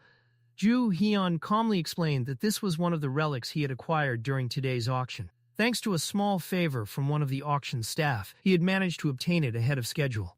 A satisfied smile spread across his face as the tablet's light illuminated him. Then, with an icy voice, he activated its power. An eye for an eye, and a tooth for a tooth. If you chose to betray me, then it's only fair that you suffer the exact same betrayal yourselves. The glowing lines began spreading across the man's hands, wrapping around them like a strange seal. At the same time, the tablet started releasing smoke, and a new inscription slowly appeared across its surface. Joo-Heon watched the scene carefully, and finally let out a quiet breath of relief. He hadn't been completely certain that the relic would work exactly as he intended, but fortunately, everything seemed to have gone according to plan. The principle behind the Code of Hammurabi was simple: an eye for an eye and a tooth for a tooth. Any attack directed at the owner would be returned to the attacker, regardless of how powerful the original attack had been. But Joo-Heon had another thought. Since the Code of Hammurabi was fundamentally a law, could its power also restrict the actions of the people bound by it, not only in the present, but in the future? That was the true meaning of a law. The glowing lines surrounding the men's hands suddenly disappeared. Hyun looked around in confusion. What just happened? Joo-Heon smiled casually. Nothing special. You could say I was simply testing this relic. He looked directly at the three men. From now on, as long as you don't betray me, nothing will happen to you. His smile became colder. But if you ever try something like this again, Joo-Heon paused, your bodies will be torn apart. The system immediately responded. Joo-Heon turned toward Hyun. You can consider yourself to have signed a contract to become my slave. Hyun's face twisted with displeasure. On what basis? His two companions quickly whispered into his ear. Judging by their expressions, they had realized that Joo-Heon probably wasn't bluffing. After all, that enormous stone pillar had appeared behind him, and something about the relic's power was clearly different from anything they had seen before. Hyun nervously asked, "Are you some kind of psychic?" Joo-Heon pointed toward himself. You idiots should understand something. The world is about to turn upside down. The three men stared at him. But don't worry, you'll be fine, he smiled. Because from now on you're my personal slaves. The men's shoulders immediately dropped. Joo-Heon continued as if he had just offered them a wonderful opportunity. Actually, this is good for you. If you do your jobs properly, I'll reward you. You might even earn more money than what's in the bag you tried to steal from me. Hyun's expression slightly relaxed. You mean, we can actually make that much money? You can earn as much as you want. Hyun finally relaxed. Then what exactly do you want us to do? Joo-Heon gave him a sly smile. You'll find out soon enough. The next day, the three men stood in front of Joo-Heon wearing robes. In front of them sat a large empty flower pot. A pile of soil had been prepared beside it, while the precious almond tree rested nearby. The three men looked at the setup with bewilderment.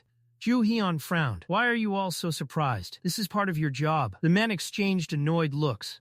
Joo-Heon pointed toward the tree. Look carefully. Your task is simple. Grow this tree and keep it properly fed. The almond tree suddenly reacted. How dare a pathetic human treat me like this? Joo-Heon calmly picked up his cup of tea. Don't worry, the tree won't bite you. He gestured toward the pot. Now hurry up and plant it. And it would be better if I didn't have to repeat myself.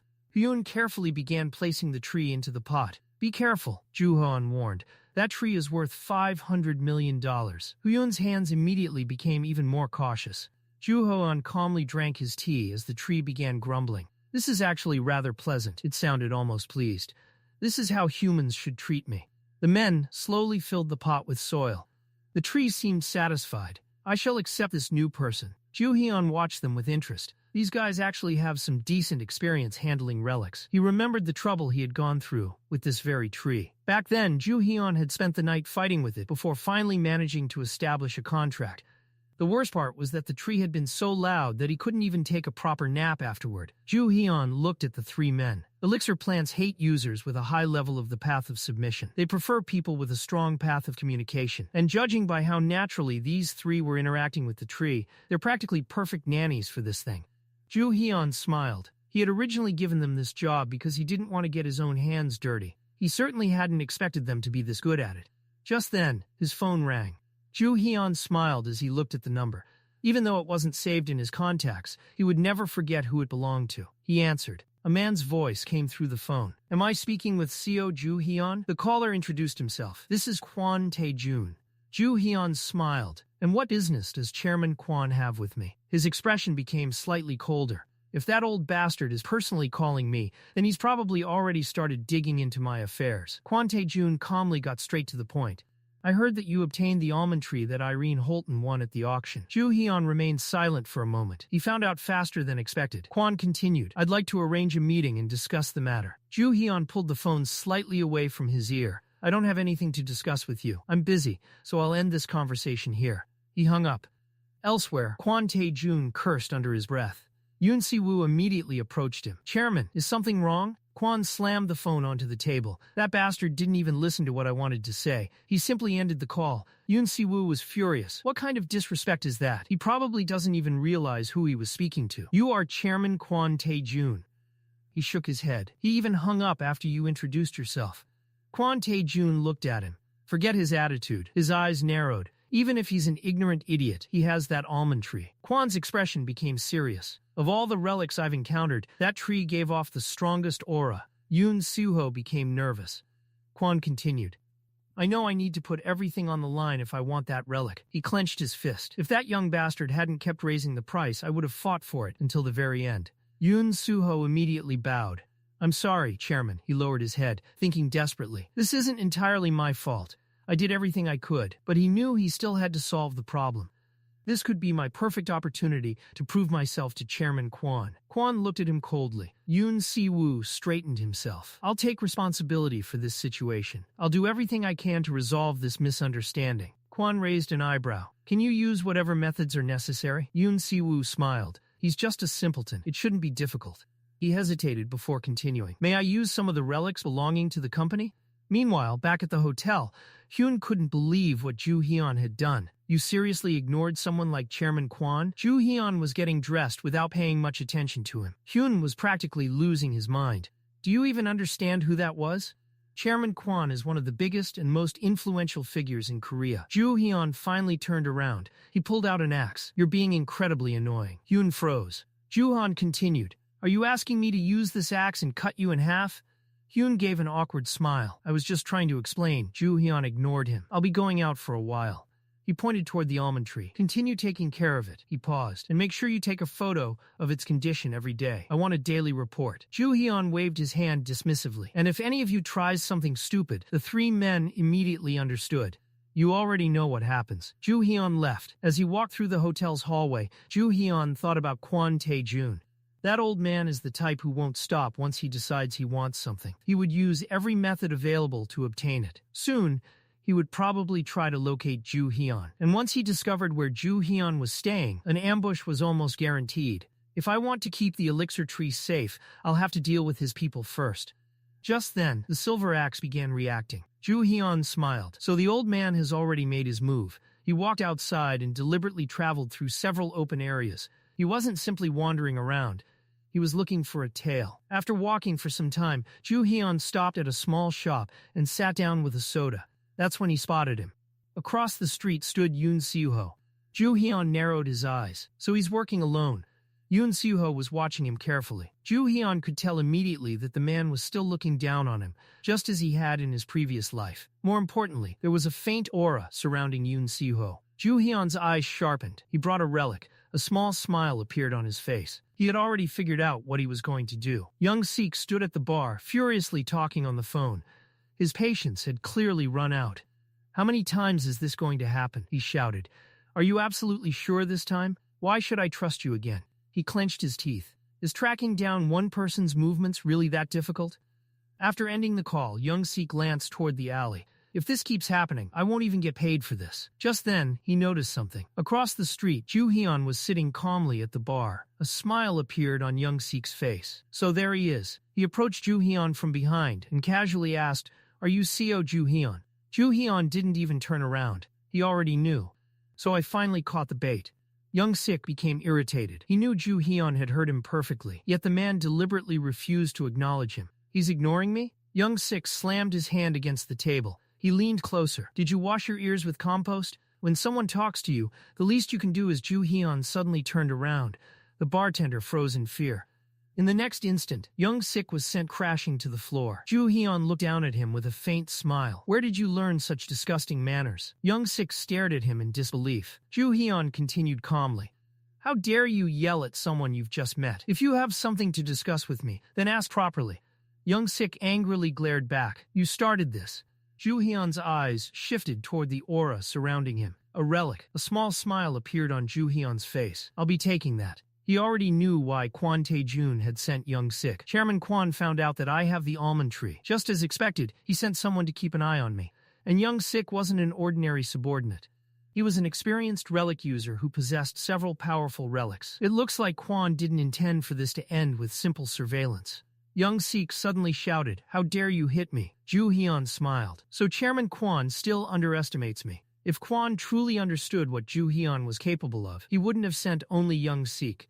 Joo-Heon calmly decided to take advantage of the situation. He would take every relic young Sik had brought with him. "You should work on your manners," Joo-Heon said. Young Sik slowly stood up. He clearly had business with Joo-Heon, so Joo-Heon decided to hear him out. "Well, go ahead." Young Sik's expression hardened. "For Chairman Kwon's sake, I'll pretend nothing happened." He paused. "Didn't we meet at Midas?" Joo-Heon shook his head. "I don't remember you." Young Sik's expression immediately darkened. "You're lying." Joo-Heon suddenly pointed at him with a smile. "Wait, I remember now." Young Sik looked relieved for half a second. Then Joo-Heon continued. "You're that loser who spends his entire life sucking up to an old man." Young Sik's face turned red with rage. At that exact moment, a system window appeared before Joo-Heon. Joo-Heon immediately understood. So that's his weakness. Young Sik had always been extremely easy to provoke. He constantly tried to prove how important he was because of his deep inferiority complex. In his previous life, young Sik had been expected to take over a major company. But his personality caused him to make a disastrous mistake. He was deceived, his contract was terminated, and he was thrown out. The only reason he managed to recover at all was because of Kwon Tae-jun. Since then, young Sik had worked tirelessly for the old man. Not because of loyalty. He desperately wanted Kwon's recognition. Even during his time at TKVM, Kwon had repeatedly used every opportunity to manipulate and pressure him. But there was one thing Joo-Heon knew better than anyone. If you push young Sik's inferiority complex far enough, he completely loses control. And once that happened, he became reckless. Then I might as well take advantage of this. As he walked away, Joo-Heon suddenly stopped. Come to think of it, he turned around. Chairman Kwon actually called me earlier. Young Sik frowned. Joo-Heon continued casually. He wants the almond tree. Young Sik's expression became serious. Joo-Heon smiled. What should I do? What kind of nonsense are you talking about? Young Sik glared at him. Joo-Heon chuckled. I'm not going to give it up that easily. His smile became mischievous. But if you ask nicely, perhaps I might consider it. He shrugged. After all, the tree was given to me as a gift. If you want it that badly, maybe I'll hand it over. Young Sik's eyebrows twitched. You bastard. He clenched his teeth before forcing himself to bow. Please hand over the tree. His voice was filled with barely contained rage. It is extremely important to us. Inside, however, young Sik was already imagining what he would do once he obtained the tree. Once I have it, I'll tear this bastard apart. Joo-Heon suddenly burst out laughing. You seriously think I'll believe that? He shook his head. I'd love to have an idiot like you as my subordinate. Young Sik's expression finally snapped. He pulled out a flask containing a strange liquid. Enough. He charged toward Joo-Heon, swinging his arm. I should have done this from the beginning. Joo-Heon laughed. You're really going to use that? He effortlessly dodged the attack. If I were you, I wouldn't. Young Sik looked at the flask in confusion. What? Why isn't it working? Joo-Heon appeared behind him. He grabbed young Sik by the back of the head and slammed his face into the floor. Didn't I warn you? Another system notification appeared. Joo-Heon looked down at him. It doesn't work because you've already lost control of your relics. Young Sik's eyes widened. How do you know about my relics? Joo-Heon snatched the flask from his hand. I'm taking this. He examined it carefully. It affects the mind. A smile appeared on his face. Looks like you're getting a new owner. The relic seemed to react. Who are you? Joo-Heon poured a few drops onto young Sik. The relic immediately responded. Your control is quite good. Very well, I shall obey you. The liquid spread across young Sik's back. He screamed, Stop, please. Anything but this. Joo-Heon smiled with satisfaction. This relic is called the zombie powder of the voodoo priest. It was an A-rank relic, but its ability was exceptionally dangerous. Long ago, voodoo beliefs spread throughout Africa during an era when slavery was widespread. One of those beliefs claimed that sinners would eventually be punished and transformed into zombies. Over generations, countless rumors and stories accumulated around the belief. Eventually, people began to believe those stories as truth, and that collective belief gave birth to the relic. Joo-Heon looked down at young Sik. If this powder touches someone, or even gets scattered around them, their mind can be taken away. The victim would effectively become a zombie. Joo-Heon smiled. Being defeated by his own relic is a fitting punishment for him. He turned around and walked away. This should slow Chairman Kwon down for a while. He had no intention of wasting any more time. I need to collect the remaining relics while I still have the chance. With that, Joo-Heon left the area. Meanwhile, Kwon Tae-jun stood inside a room, staring angrily at the completely deranged young Sikh. One of his subordinates cautiously asked, "Is this really your employee?" Kwon turned around and walked away without answering. The subordinate looked at the others. "Isn't he Department Manager Young Sik?" Another employee nodded nervously. Yes. Then someone brought up the news on their phone. A photograph showed a man running naked through the center of Las Vegas the previous night. Kwon read the report. His expression became increasingly grim. Someone nervously addressed him. "Chairman, what should we do? We can't hide something like this." He pointed toward Young Sik, and Department Manager Young Sik still hasn't returned to normal. Kwon remained silent for a moment. Then he spoke coldly. "We can't do anything about this situation." He turned away. "We follow our orders and deal with the consequences." But his anger soon erupted. "This information has spread throughout America." His voice thundered through the room, and now it's spreading across Korea as well. Kwon clenched his fists. "They've dragged my name through the dirt." Everyone remained silent. Kwon turned toward Young Sik. "How dare that idiot disgrace me like this?" No one dared answer. Finally, Kwon gave an order. "Go, immediately recover every relic that man was carrying." His subordinates bowed. "Yes, Chairman." But before they could leave, one of them hesitated. "There's a problem." Kwon looked back. When we found Young Sik, he didn't have a single relic on him. The subordinate swallowed nervously. "It appears that all of Manager Young Sik's relics were either confiscated or stolen." Another employee added, "We'll investigate every location he visited and determine what happened." Kwon shook his head. "There's no need." His eyes narrowed. It's obvious. He already understood what had happened. The person who did this to Young Sik took all of his relics. The subordinates exchanged shocked looks. "You mean someone actually did this to Manager Young Sik?" One of them couldn't hide his disbelief. Who could do something like that to a professional relic user? Kwon's expression darkened. "Joo-Heon." The room went silent. "Most likely someone is backing him." He paused. "Or perhaps that brat himself is capable of using high-level relics." Kwon turned toward his subordinate. "Send my assistant, Lee Ji, to me." A faint smile appeared on his face. In the end, he's still just a kid. Kwon's eyes narrowed. And a child will eventually sit quietly if someone gives him enough sweet candy. At the McCarran International Airport in Las Vegas, Yoon sat behind Joo-Heon, staring suspiciously at the flask filled with yellow powder. "What exactly is going on?" he asked. Joo-Heon glanced back at him. "Make sure you don't lose anything." Hyun looked down at the collection of items around them. "Are any of these things even valuable?" Joo-Heon smiled. To Hyun, they looked like a random collection of strange objects. To Joo-Heon, however, every single one was a priceless relic. He had managed to gather an incredible number of relics in Las Vegas. Now, all that remained was getting them safely back to Korea. Inside the suitcase were the relics he had already obtained in Korea. Then there were the relics he had acquired during the Midas auction, the Hammurabi Code, Shakespeare's pen, and Marie Antoinette's pendant. And most importantly, there was the elixir tree of Emperor Qin Shi Huang. On top of that, Joo-Heon had also taken the zombie powder of the voodoo priest, the foxtail seed, and Homer's glasses from Yongsi. "This is more than enough to form the foundation of my collection." Joo-Heon quietly assessed everything he had acquired, and from this point forward, I'll only get more. Just then, a woman carrying a suitcase approached them. She looked around before asking, "Are you CO Joo-Heon?" Joo-Heon narrowed his eyes. The woman introduced herself as a special agent working for TKVM. His expression immediately hardened. "So she's Kwon Tae-jun's second subordinate." Joo-Heon studied her carefully. What exactly is she after? The two eventually sat down at a table inside the airport. Each of them ordered a drink. The woman calmly placed a folder on the table. "We already know that you took Manager Youngsi's personal belongings." She looked directly at Joo-Heon. There is no point denying it or making excuses. Joo-Heon remained silent. She continued, "However, our president has highly praised your abilities. The fact that you were able to defeat Manager Youngsi was enough to prove your capabilities." She opened the folder. "That's why I've come here with an offer." Joo-Heon smiled faintly. "So that's why you came all the way here?" The woman nodded. "TKVM wants to recruit you into our search party." Joo-Heon took a sip of his lemonade. "So this whole meeting is about some stupid employment contract?" The woman's expression tightened. His attitude was incredibly rude. "You won't receive a better offer than this." She calmly explained the conditions. "Along with a basic salary, you'll receive an advance payment of $100 million. Joo-Heon slowly placed his glass on the table. The woman continued, "TKVM also won't interfere with your personal life. As long as your private affairs don't interfere with our work, you will have complete freedom." Joo-Heon interrupted her. And what happens if I reject the offer? He smiled. Because, frankly, there isn't anything valuable about it to me. His expression became colder. I already know that your chairman is plotting against me. The woman folded her hands over her lap. Allow me to give you some advice. She spoke calmly, almost like a teacher correcting a reckless student. I have considerably more life experience than you. When you're speaking with another person, you should pay more attention to what you say. She paused.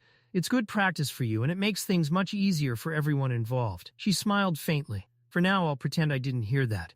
The woman remained completely composed. You're still young. You barely understand how the adult world works. Then her tone changed. Have you ever considered what kind of punishment you might receive for stealing from TKVM? Joo-Heon looked at her without answering. What if Director Kwon simply wanted to restore justice? She leaned forward. Think about it.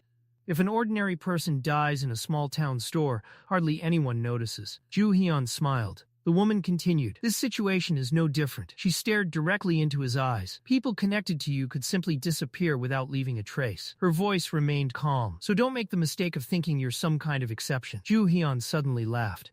So that's your true face. His smile disappeared. Are you trying to threaten me? He leaned back. You're basically saying I'll die if I don't join TKVM. Then Joo-Heon smiled again. Well, Miss Lawyer, let me give you a little advice in return. He reached into his pocket. When you're trying to pick a fight with someone, you should always choose an opponent according to your own strength. He pulled out the flask containing the yellow zombie powder. If you value your life, that is. And in this case, the only person who might disappear without a trace, he pointed it toward her, is you.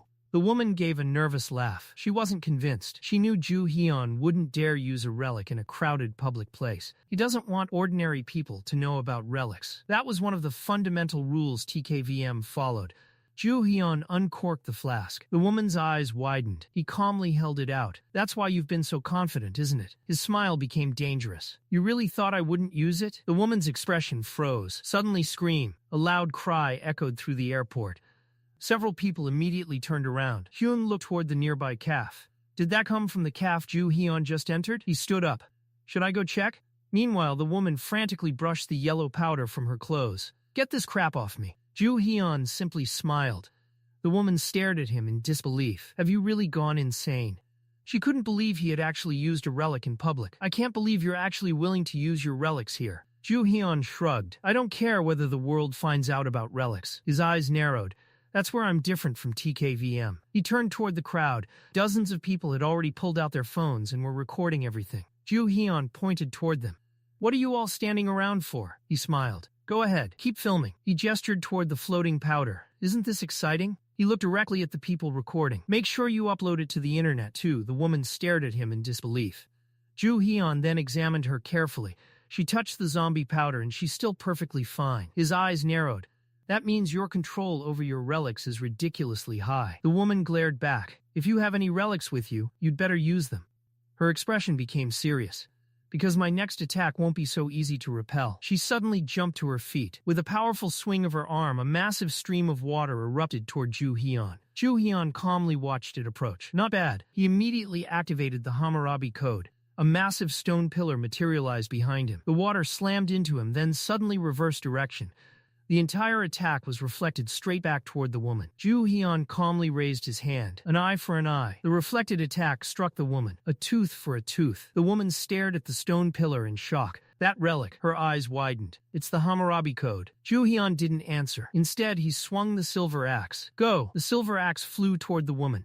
Cut down the enemy who dared to threaten my life. The woman immediately raised her hands. I admit my mistake, but Joo-Heon had already made his decision. Hyun watched the entire scene in horror. What are you doing? He stared at Joo-Heon. Are you seriously trying to kill someone in broad daylight? Joo-Heon looked back at him with a calm smile. Relax, he waved his hand. It won't kill her. Hyun stared at him suspiciously. Joo-Heon continued, but it will destroy something valuable to her. The woman's expression suddenly changed. No. Bang. A tremendous noise exploded from inside the calf. The entire building shook.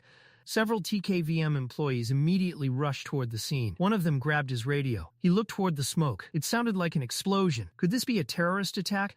The moment the warning reached the authorities, the entire area around the calf was thrown into lockdown. Meanwhile, Kwon Tae-jun was standing at a nearby station when one of his men approached him with an urgent report. Director Kwon, There's a strange woman causing trouble near the calf. She seems to be harassing passers-by. Kwon's expression darkened. He gritted his teeth. That brat, how dare he? Before he could finish, Joo-Heon calmly bent down and picked something up from the floor. He examined the object in his hand. I never really believed all those rumors about spirits being sealed inside objects. He turned the strange black box over in his hand.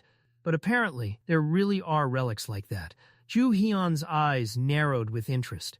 This woman dropped a relic. He studied it carefully. I wonder what kind of ability it has. Hyun looked at him in confusion. Relic? What are you talking about? Joo-Heon ignored him. According to the system, the object was identified as ink from an artist in Montmartre, Paris. A strange voice suddenly echoed inside Joo-Heon's mind. Come, Joo-Heon chuckled. So you're the one talking? The relic's voice answered. Follow my voice. Joo-Heon looked around. The strange voice continued. The place where you are standing will soon be plunged into chaos. Joo-Heon raised an eyebrow. Are you a raven? Yoon stared at him strangely. A raven? What are you talking about? Joo-Heon immediately understood. They can't hear it. He turned around with an irritated expression. The voice called out again. Hurry, follow me. Joo-Heon frowned. Stop ordering me around. He swung his arm through the air. Yoon stared at him as if he had completely lost his mind. Inside his head, Joo-Heon cursed the mysterious relic. You sent me back into the past without a single warning and turned my life into some ridiculous game. And now you suddenly decide to start talking to me? Joo-Heon's eyes narrowed. The voice became more threatening. You will regret it if you refuse to listen to me. Joo-Heon scoffed. Enough with the nonsense. Why would he blindly trust the words of a relic? Before he could say anything else, someone approached from behind. You're certainly putting on quite a show. Joo-Heon turned around. A familiar old man stood there. Kwon Tae-jun. The man calmly asked, What is your name? Joo-Heon smiled. I'm Suho Joo-Heon. Hyun's face immediately went pale. He looked between the two men. What's happening? His voice trembled. Is everything really going to be okay? Kwon approached them. This is our first meeting. He gave a faint smile. As I said before, my name is Kwon Tae-jun. Hyun nervously bowed. It's nice to meet you, Director Kwon. Joo-Heon noticed the fear in Hyun's expression. Then he realized something was wrong. Hyun's body had suddenly become stiff. I can't move. A powerful aura radiated from Kwon's body. The old man calmly reached inside his jacket and pulled out a knife. But Joo-Heon reacted instantly. He disappeared from Kwon's line of sight and appeared behind him. The knife was pressed against Kwon's throat. Joo-Heon smiled. It would be troublesome if you started acting carelessly. He pressed the blade slightly closer. You shouldn't use domination on other people so casually. His eyes narrowed, especially when they're someone else's subordinates. Kwon's expression darkened. He slowly tried to turn his head toward Joo-Heon. Don't. Joo-Heon's voice became cold. Stop right there. Kwon's eyes narrowed. Then he suddenly understood. So that's it. Hyun and the others looked down at their hands in confusion. Kwon glanced toward Joo-Heon. Now I understand why Youngzi and that woman ended up in such a state. A faint smile appeared on his face. Your abilities are much greater than I expected. He studied Joo-Heon carefully. You possess a special talent for controlling relics. Joo-Heon smiled. Kwon sighed. Then I suppose I won't hold back anymore. There is a prophecy I heard long ago. Joo-Heon listened carefully. It said that sooner or later humanity would discover the existence of relics. Joo-Heon's expression changed slightly. So he has collected prophecies too. He remembered the future guide. He must have gathered several prophecies through it. Kwon continued. I don't want that day to come. He clenched his fist. I still have plans for these relics. A strange aura began concentrating around his hand. That is why I decided something. His eyes became cold. I'll eliminate everyone who knows about relics. He raised his hand toward Joo-Heon. If I remove those people, I can delay the day described in the prophecy. Purple lightning suddenly erupted. It struck Joo-Heon. Wouldn't that be a wonderful solution? Hyun and the others were knocked back by the overwhelming force. What is happening? But Joo-Heon simply smiled. The purple lightning surrounding him suddenly dispersed, like smoke. Did you really reveal your true intentions that quickly? Kwon stared at him in disbelief. That relic was supposed to send you into an alternate reality. Joo-Heon calmly waved something in front of him. A pair of tickets. Are these what you're talking about? Kwon's eyes widened. Joo-Heon smiled. I stole them beforehand. He casually flipped them between his fingers. I'm pretty good with my hands. Kwon's expression darkened. Joo-Heon smiled. You should have protected your relic better. A system window suddenly appeared. Joo-Heon remembered his earlier praise of his pickpocketing ability. What should I do now? The system immediately responded. Joo-Heon stared at the notification. He turned away in annoyance. Are you seriously still treating my life like a game? He sighed. Whatever, he examined the tickets. Relic appraisal. The information immediately appeared. Joo-Heon's eyes narrowed. So this is a God-Class Relic. But there was a problem. His current dominance ability wasn't strong enough to forcibly subdue a relic of this level. Joo-Heon simply slipped the tickets into his pocket. I really want to send this old man to another dimension. Kwon's aura suddenly exploded. You're still planning to fight? His voice was filled with confidence. You've made a serious mistake. Kwon's eyes narrowed. You assumed this was my only relic. Joo-Heon's expression became serious. A massive wave of energy suddenly swept across the area, knocking the others away. Joo-Heon immediately understood. As expected, Kwon Tae-jun had brought several powerful relics with him, but there was one in particular that worried Joo-Heon. The Enslaver. It was one of the most terrifying relics he had ever encountered. Its ability allowed the user to dominate another person's mind and gain absolute control over them. It was similar to what had happened with Irena Hilton's parasitic relic. In his previous life, Joo-Heon had never discovered the true identity of Kwon's relic. The old man had kept it hidden for years. All Joo-Heon knew was that the relic was parasitizing somewhere inside Kwon's body. If I cut off his arms and legs, I might be able to uncover more information. But Joo-Heon immediately dismissed the idea. It wouldn't be that easy. Kwon also possessed a powerful defensive relic. The old man confidently walked toward him. What seems to be the problem? He smiled. Are you afraid? Kwon's aura continued to rise. I haven't even fully activated its ability yet. Joo-Heon's expression became grim. In other words, his body is basically an impregnable fortress, armed with powerful weapons. And there was another problem. Once the relic was activated, it affected the user's mental state. Its presence was extremely noisy, while the energy it produced was chaotic and difficult to control. If Kwon continues increasing the relic's influence, Joo-Heon looked around at the chaos spreading throughout the area. Everything here will be swallowed by that chaos. Joo-Heon smiled faintly and asked what had happened. He already understood that Kwon Tae-jun did not want any information about the relics leaking to the outside world. If that was the case, then the old man clearly intended to silence everyone who knew too much. Lightning flashed across Kwon Tae-jun's hand. He calmly said that dealing with the others would not be difficult. The real problem was Joo-Heon.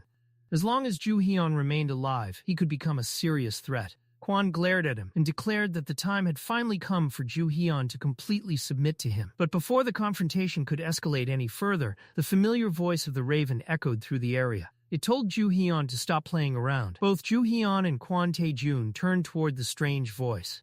A raven was floating in the air before them. The mysterious relic warned them that this was a dangerous place where ferocious jackals were sleeping. If they continued causing trouble, they would awaken those creatures from their slumber. The raven spoke as if both men were nothing more than insignificant insects. Kwon narrowed his eyes. The aura coming from the raven was enormous. He immediately realized that it had to be a high-ranking relic. Joo-Heon, however, focused on one particular word: jackals. He wondered if there were any legends or stories involving jackals that could be connected to this place. Then one possibility came to mind: Anubis. If the raven was talking about jackals, then this place could be connected to the Egyptian god of death. And if that was true, this place might actually be a tomb containing a relic. Kwon Tae-jun also seemed to realize how valuable the situation could be. His eyes narrowed as he stared at the raven. He called the situation incredible. Then he released even more of his overwhelming aura. After dealing with Joo-Heon, he declared he would take that relic for himself as well. The raven immediately called him a fool. Before Kwon could respond, Hyun and the others suddenly looked around in fear. The ground began to shake. An earthquake had started. Kwon's expression changed as he looked around in confusion. At the same time, countless system messages appeared in front of Joo-Heon. An enormous amount of aura was attempting to penetrate his body. The relics in his possession were beginning to take damage, and even worse, powerful relics capable of triggering an apocalypse were beginning to appear. A bead of sweat rolled down Joo-Heon's face. He slowly looked toward the window. The disaster had already begun. There was no doubt about it. What he was witnessing was the beginning of the Great Tomb Catastrophe, the event that would mark the start of the era, when countless chaotic relics would suddenly appear throughout the world. The airport began to collapse. Ancient Egyptian structures erupted violently from beneath the ground, destroying everything in their path. Joo-Heon's eyes widened. This wasn't merely an ordinary tomb. It was the tomb of an Egyptian relic connected to Anubis. But then he realized something even more terrifying. It wasn't only the airport. The entire world was being transformed into one enormous tomb. Giant tombs were appearing across the planet. Las Vegas, Tokyo, Seoul, one after another, massive Egyptian tombs began emerging all over the world. A system message appeared before Joo-Heon, confirming the horrifying truth. Deadly Egyptian tombs had begun appearing worldwide. Joo-Heon frowned. He quickly tried to determine what he should do next. Ho-Yoon called out to him in panic. He looked around in terror and asked what the hell was happening. Joo-Heon remained surprisingly calm. He told Hyun that it wasn't anything particularly complicated. They were simply trapped inside a dangerous tomb. Ho-Yoon stared at him in disbelief. Joo-Heon continued explaining that none of this would have happened if Kwon Tae-joon hadn't started recklessly displaying his abilities. Kwon immediately rejected the accusation. He had never encountered anything like this before. Ho-Yoon hurriedly asked Joo-Heon what he meant, and more importantly, how they were supposed to escape. For a moment, everyone fell silent. Joo-Heon finally explained the situation. They couldn't simply leave. They were inside a tomb, and the only way out was to clear it. Unfortunately, clearing a tomb of this scale was anything but easy. Joo-Heon glanced toward Kwon Tae-joon. In his previous life, it had taken him 3 entire months to clear one of the tombs created by the Great Catastrophe. But this time, everything was different. He wasn't the same man he had been in his previous life, and neither was the world. Joo-Heon started walking forward before turning toward the others. He suggested that they begin from the center of the tomb. They needed to find its owner. He ordered everyone to simply follow him. But Kwon Tae-joon wasn't about to listen. He raised his hand and sent a bolt of black lightning toward them. Joo-Heon frowned. It was obvious that they needed to deal with the tomb first, yet Kwon was still obsessed with fighting him. Kwon smiled coldly. He said they could worry about the tomb after he killed Joo-Heon. Besides, once Joo-Heon was dead, Kwon would be able to take the relic belonging to this tomb for himself. Joo-Heon glared at the old man. What a selfish idiot. Something about this entire situation felt wrong. This couldn't simply be a coincidence. Whatever happened next, Joo-Heon decided that he would do everything necessary to escape this place alive. Kwon clenched his fist. He ordered them to obey him. An invisible force immediately slammed into the group. Hyun and the others were crushed against the ground. Joo-Heon resisted the pressure with all his strength. He was furious at how casually Kwon was throwing his power around. The old man walked toward him and criticized Joo-Heon's attitude. He said Joo-Heon's way of speaking was still too rough. After all, that wasn't how someone should speak to the person who was supposed to be his master. Hyun was pressed helplessly against the floor. He screamed that if Kwon didn't stop, they were all going to die. Kwon frowned. Something was strange. Normally, people would lose their minds almost immediately when subjected to his power, yet Joo-Heon and the others were still resisting. The raven spoke again. It agreed with Kwon. These uncivilized humans possess the potential to dominate relics. Joo-Heon and Kwon both turned toward the voice. Then something enormous appeared before them. Unknown creatures towered over the group. Kwon immediately demanded to know who they were. The enormous white creature answered that they were his followers. It then demanded to know who these humans were and how they dared to cause such a mess inside their territory. Joo-Heon exhaled in relief. For some reason, the pressure weighing down on his body had weakened. Most likely, the appearance of these monsters had interfered with Kwon's Dominator relic. Joo-Heon looked at the creature carefully. Its aura was unmistakable. It was a divine rank relic. The massive white four-legged creature stared down at them. Joo-Heon couldn't understand why they had been sent into its tomb. Then the answer came to him. Set. In Egyptian mythology, Set was one of the 9 principal gods. He was associated with the desert, darkness, chaos, violence, and evil. Because of that nature, the relic of Set was infamous for its cruelty and malicious influence. It was also known for bringing ruin to its owner. Another creature appeared. Anubis. He declared that the idea of humans dominating them was completely unacceptable. They needed to get rid of these humans. Set looked down at the people and agreed. Destroying them would simply be doing the world a favor. Everyone stared at the 2 divine beings in terror. Joo-Heon, however, carefully examined them. The Black Hound was clearly Anubis, and hanging around the creature's neck was a strange necklace. The curved shape and chain immediately reminded Joo-Heon of Osiris. Osiris was another of the 9 principal Egyptian gods, associated with fertility and the afterlife. Anubis, meanwhile, was the god of death and the ruler of tombs, the one who guided the dead into the afterlife.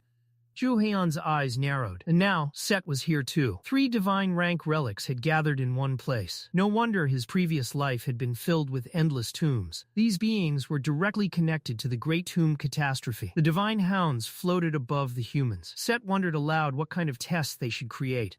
Perhaps they could make the humans struggle a little before killing them. Osiris, however, wasn't convinced. Set became irritated and shouted at the necklace. There was no reason to show these humans mercy. Why bother giving them a test? Osiris calmly told Set to be patient. Joo-Heon ignored their argument and focused on the system windows appearing before him. Set continued complaining.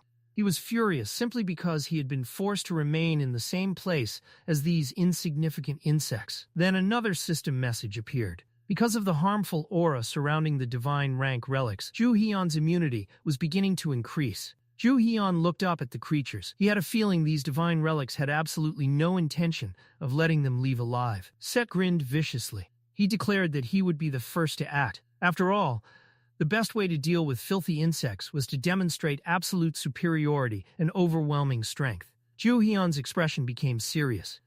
His body tensed. The trial had begun.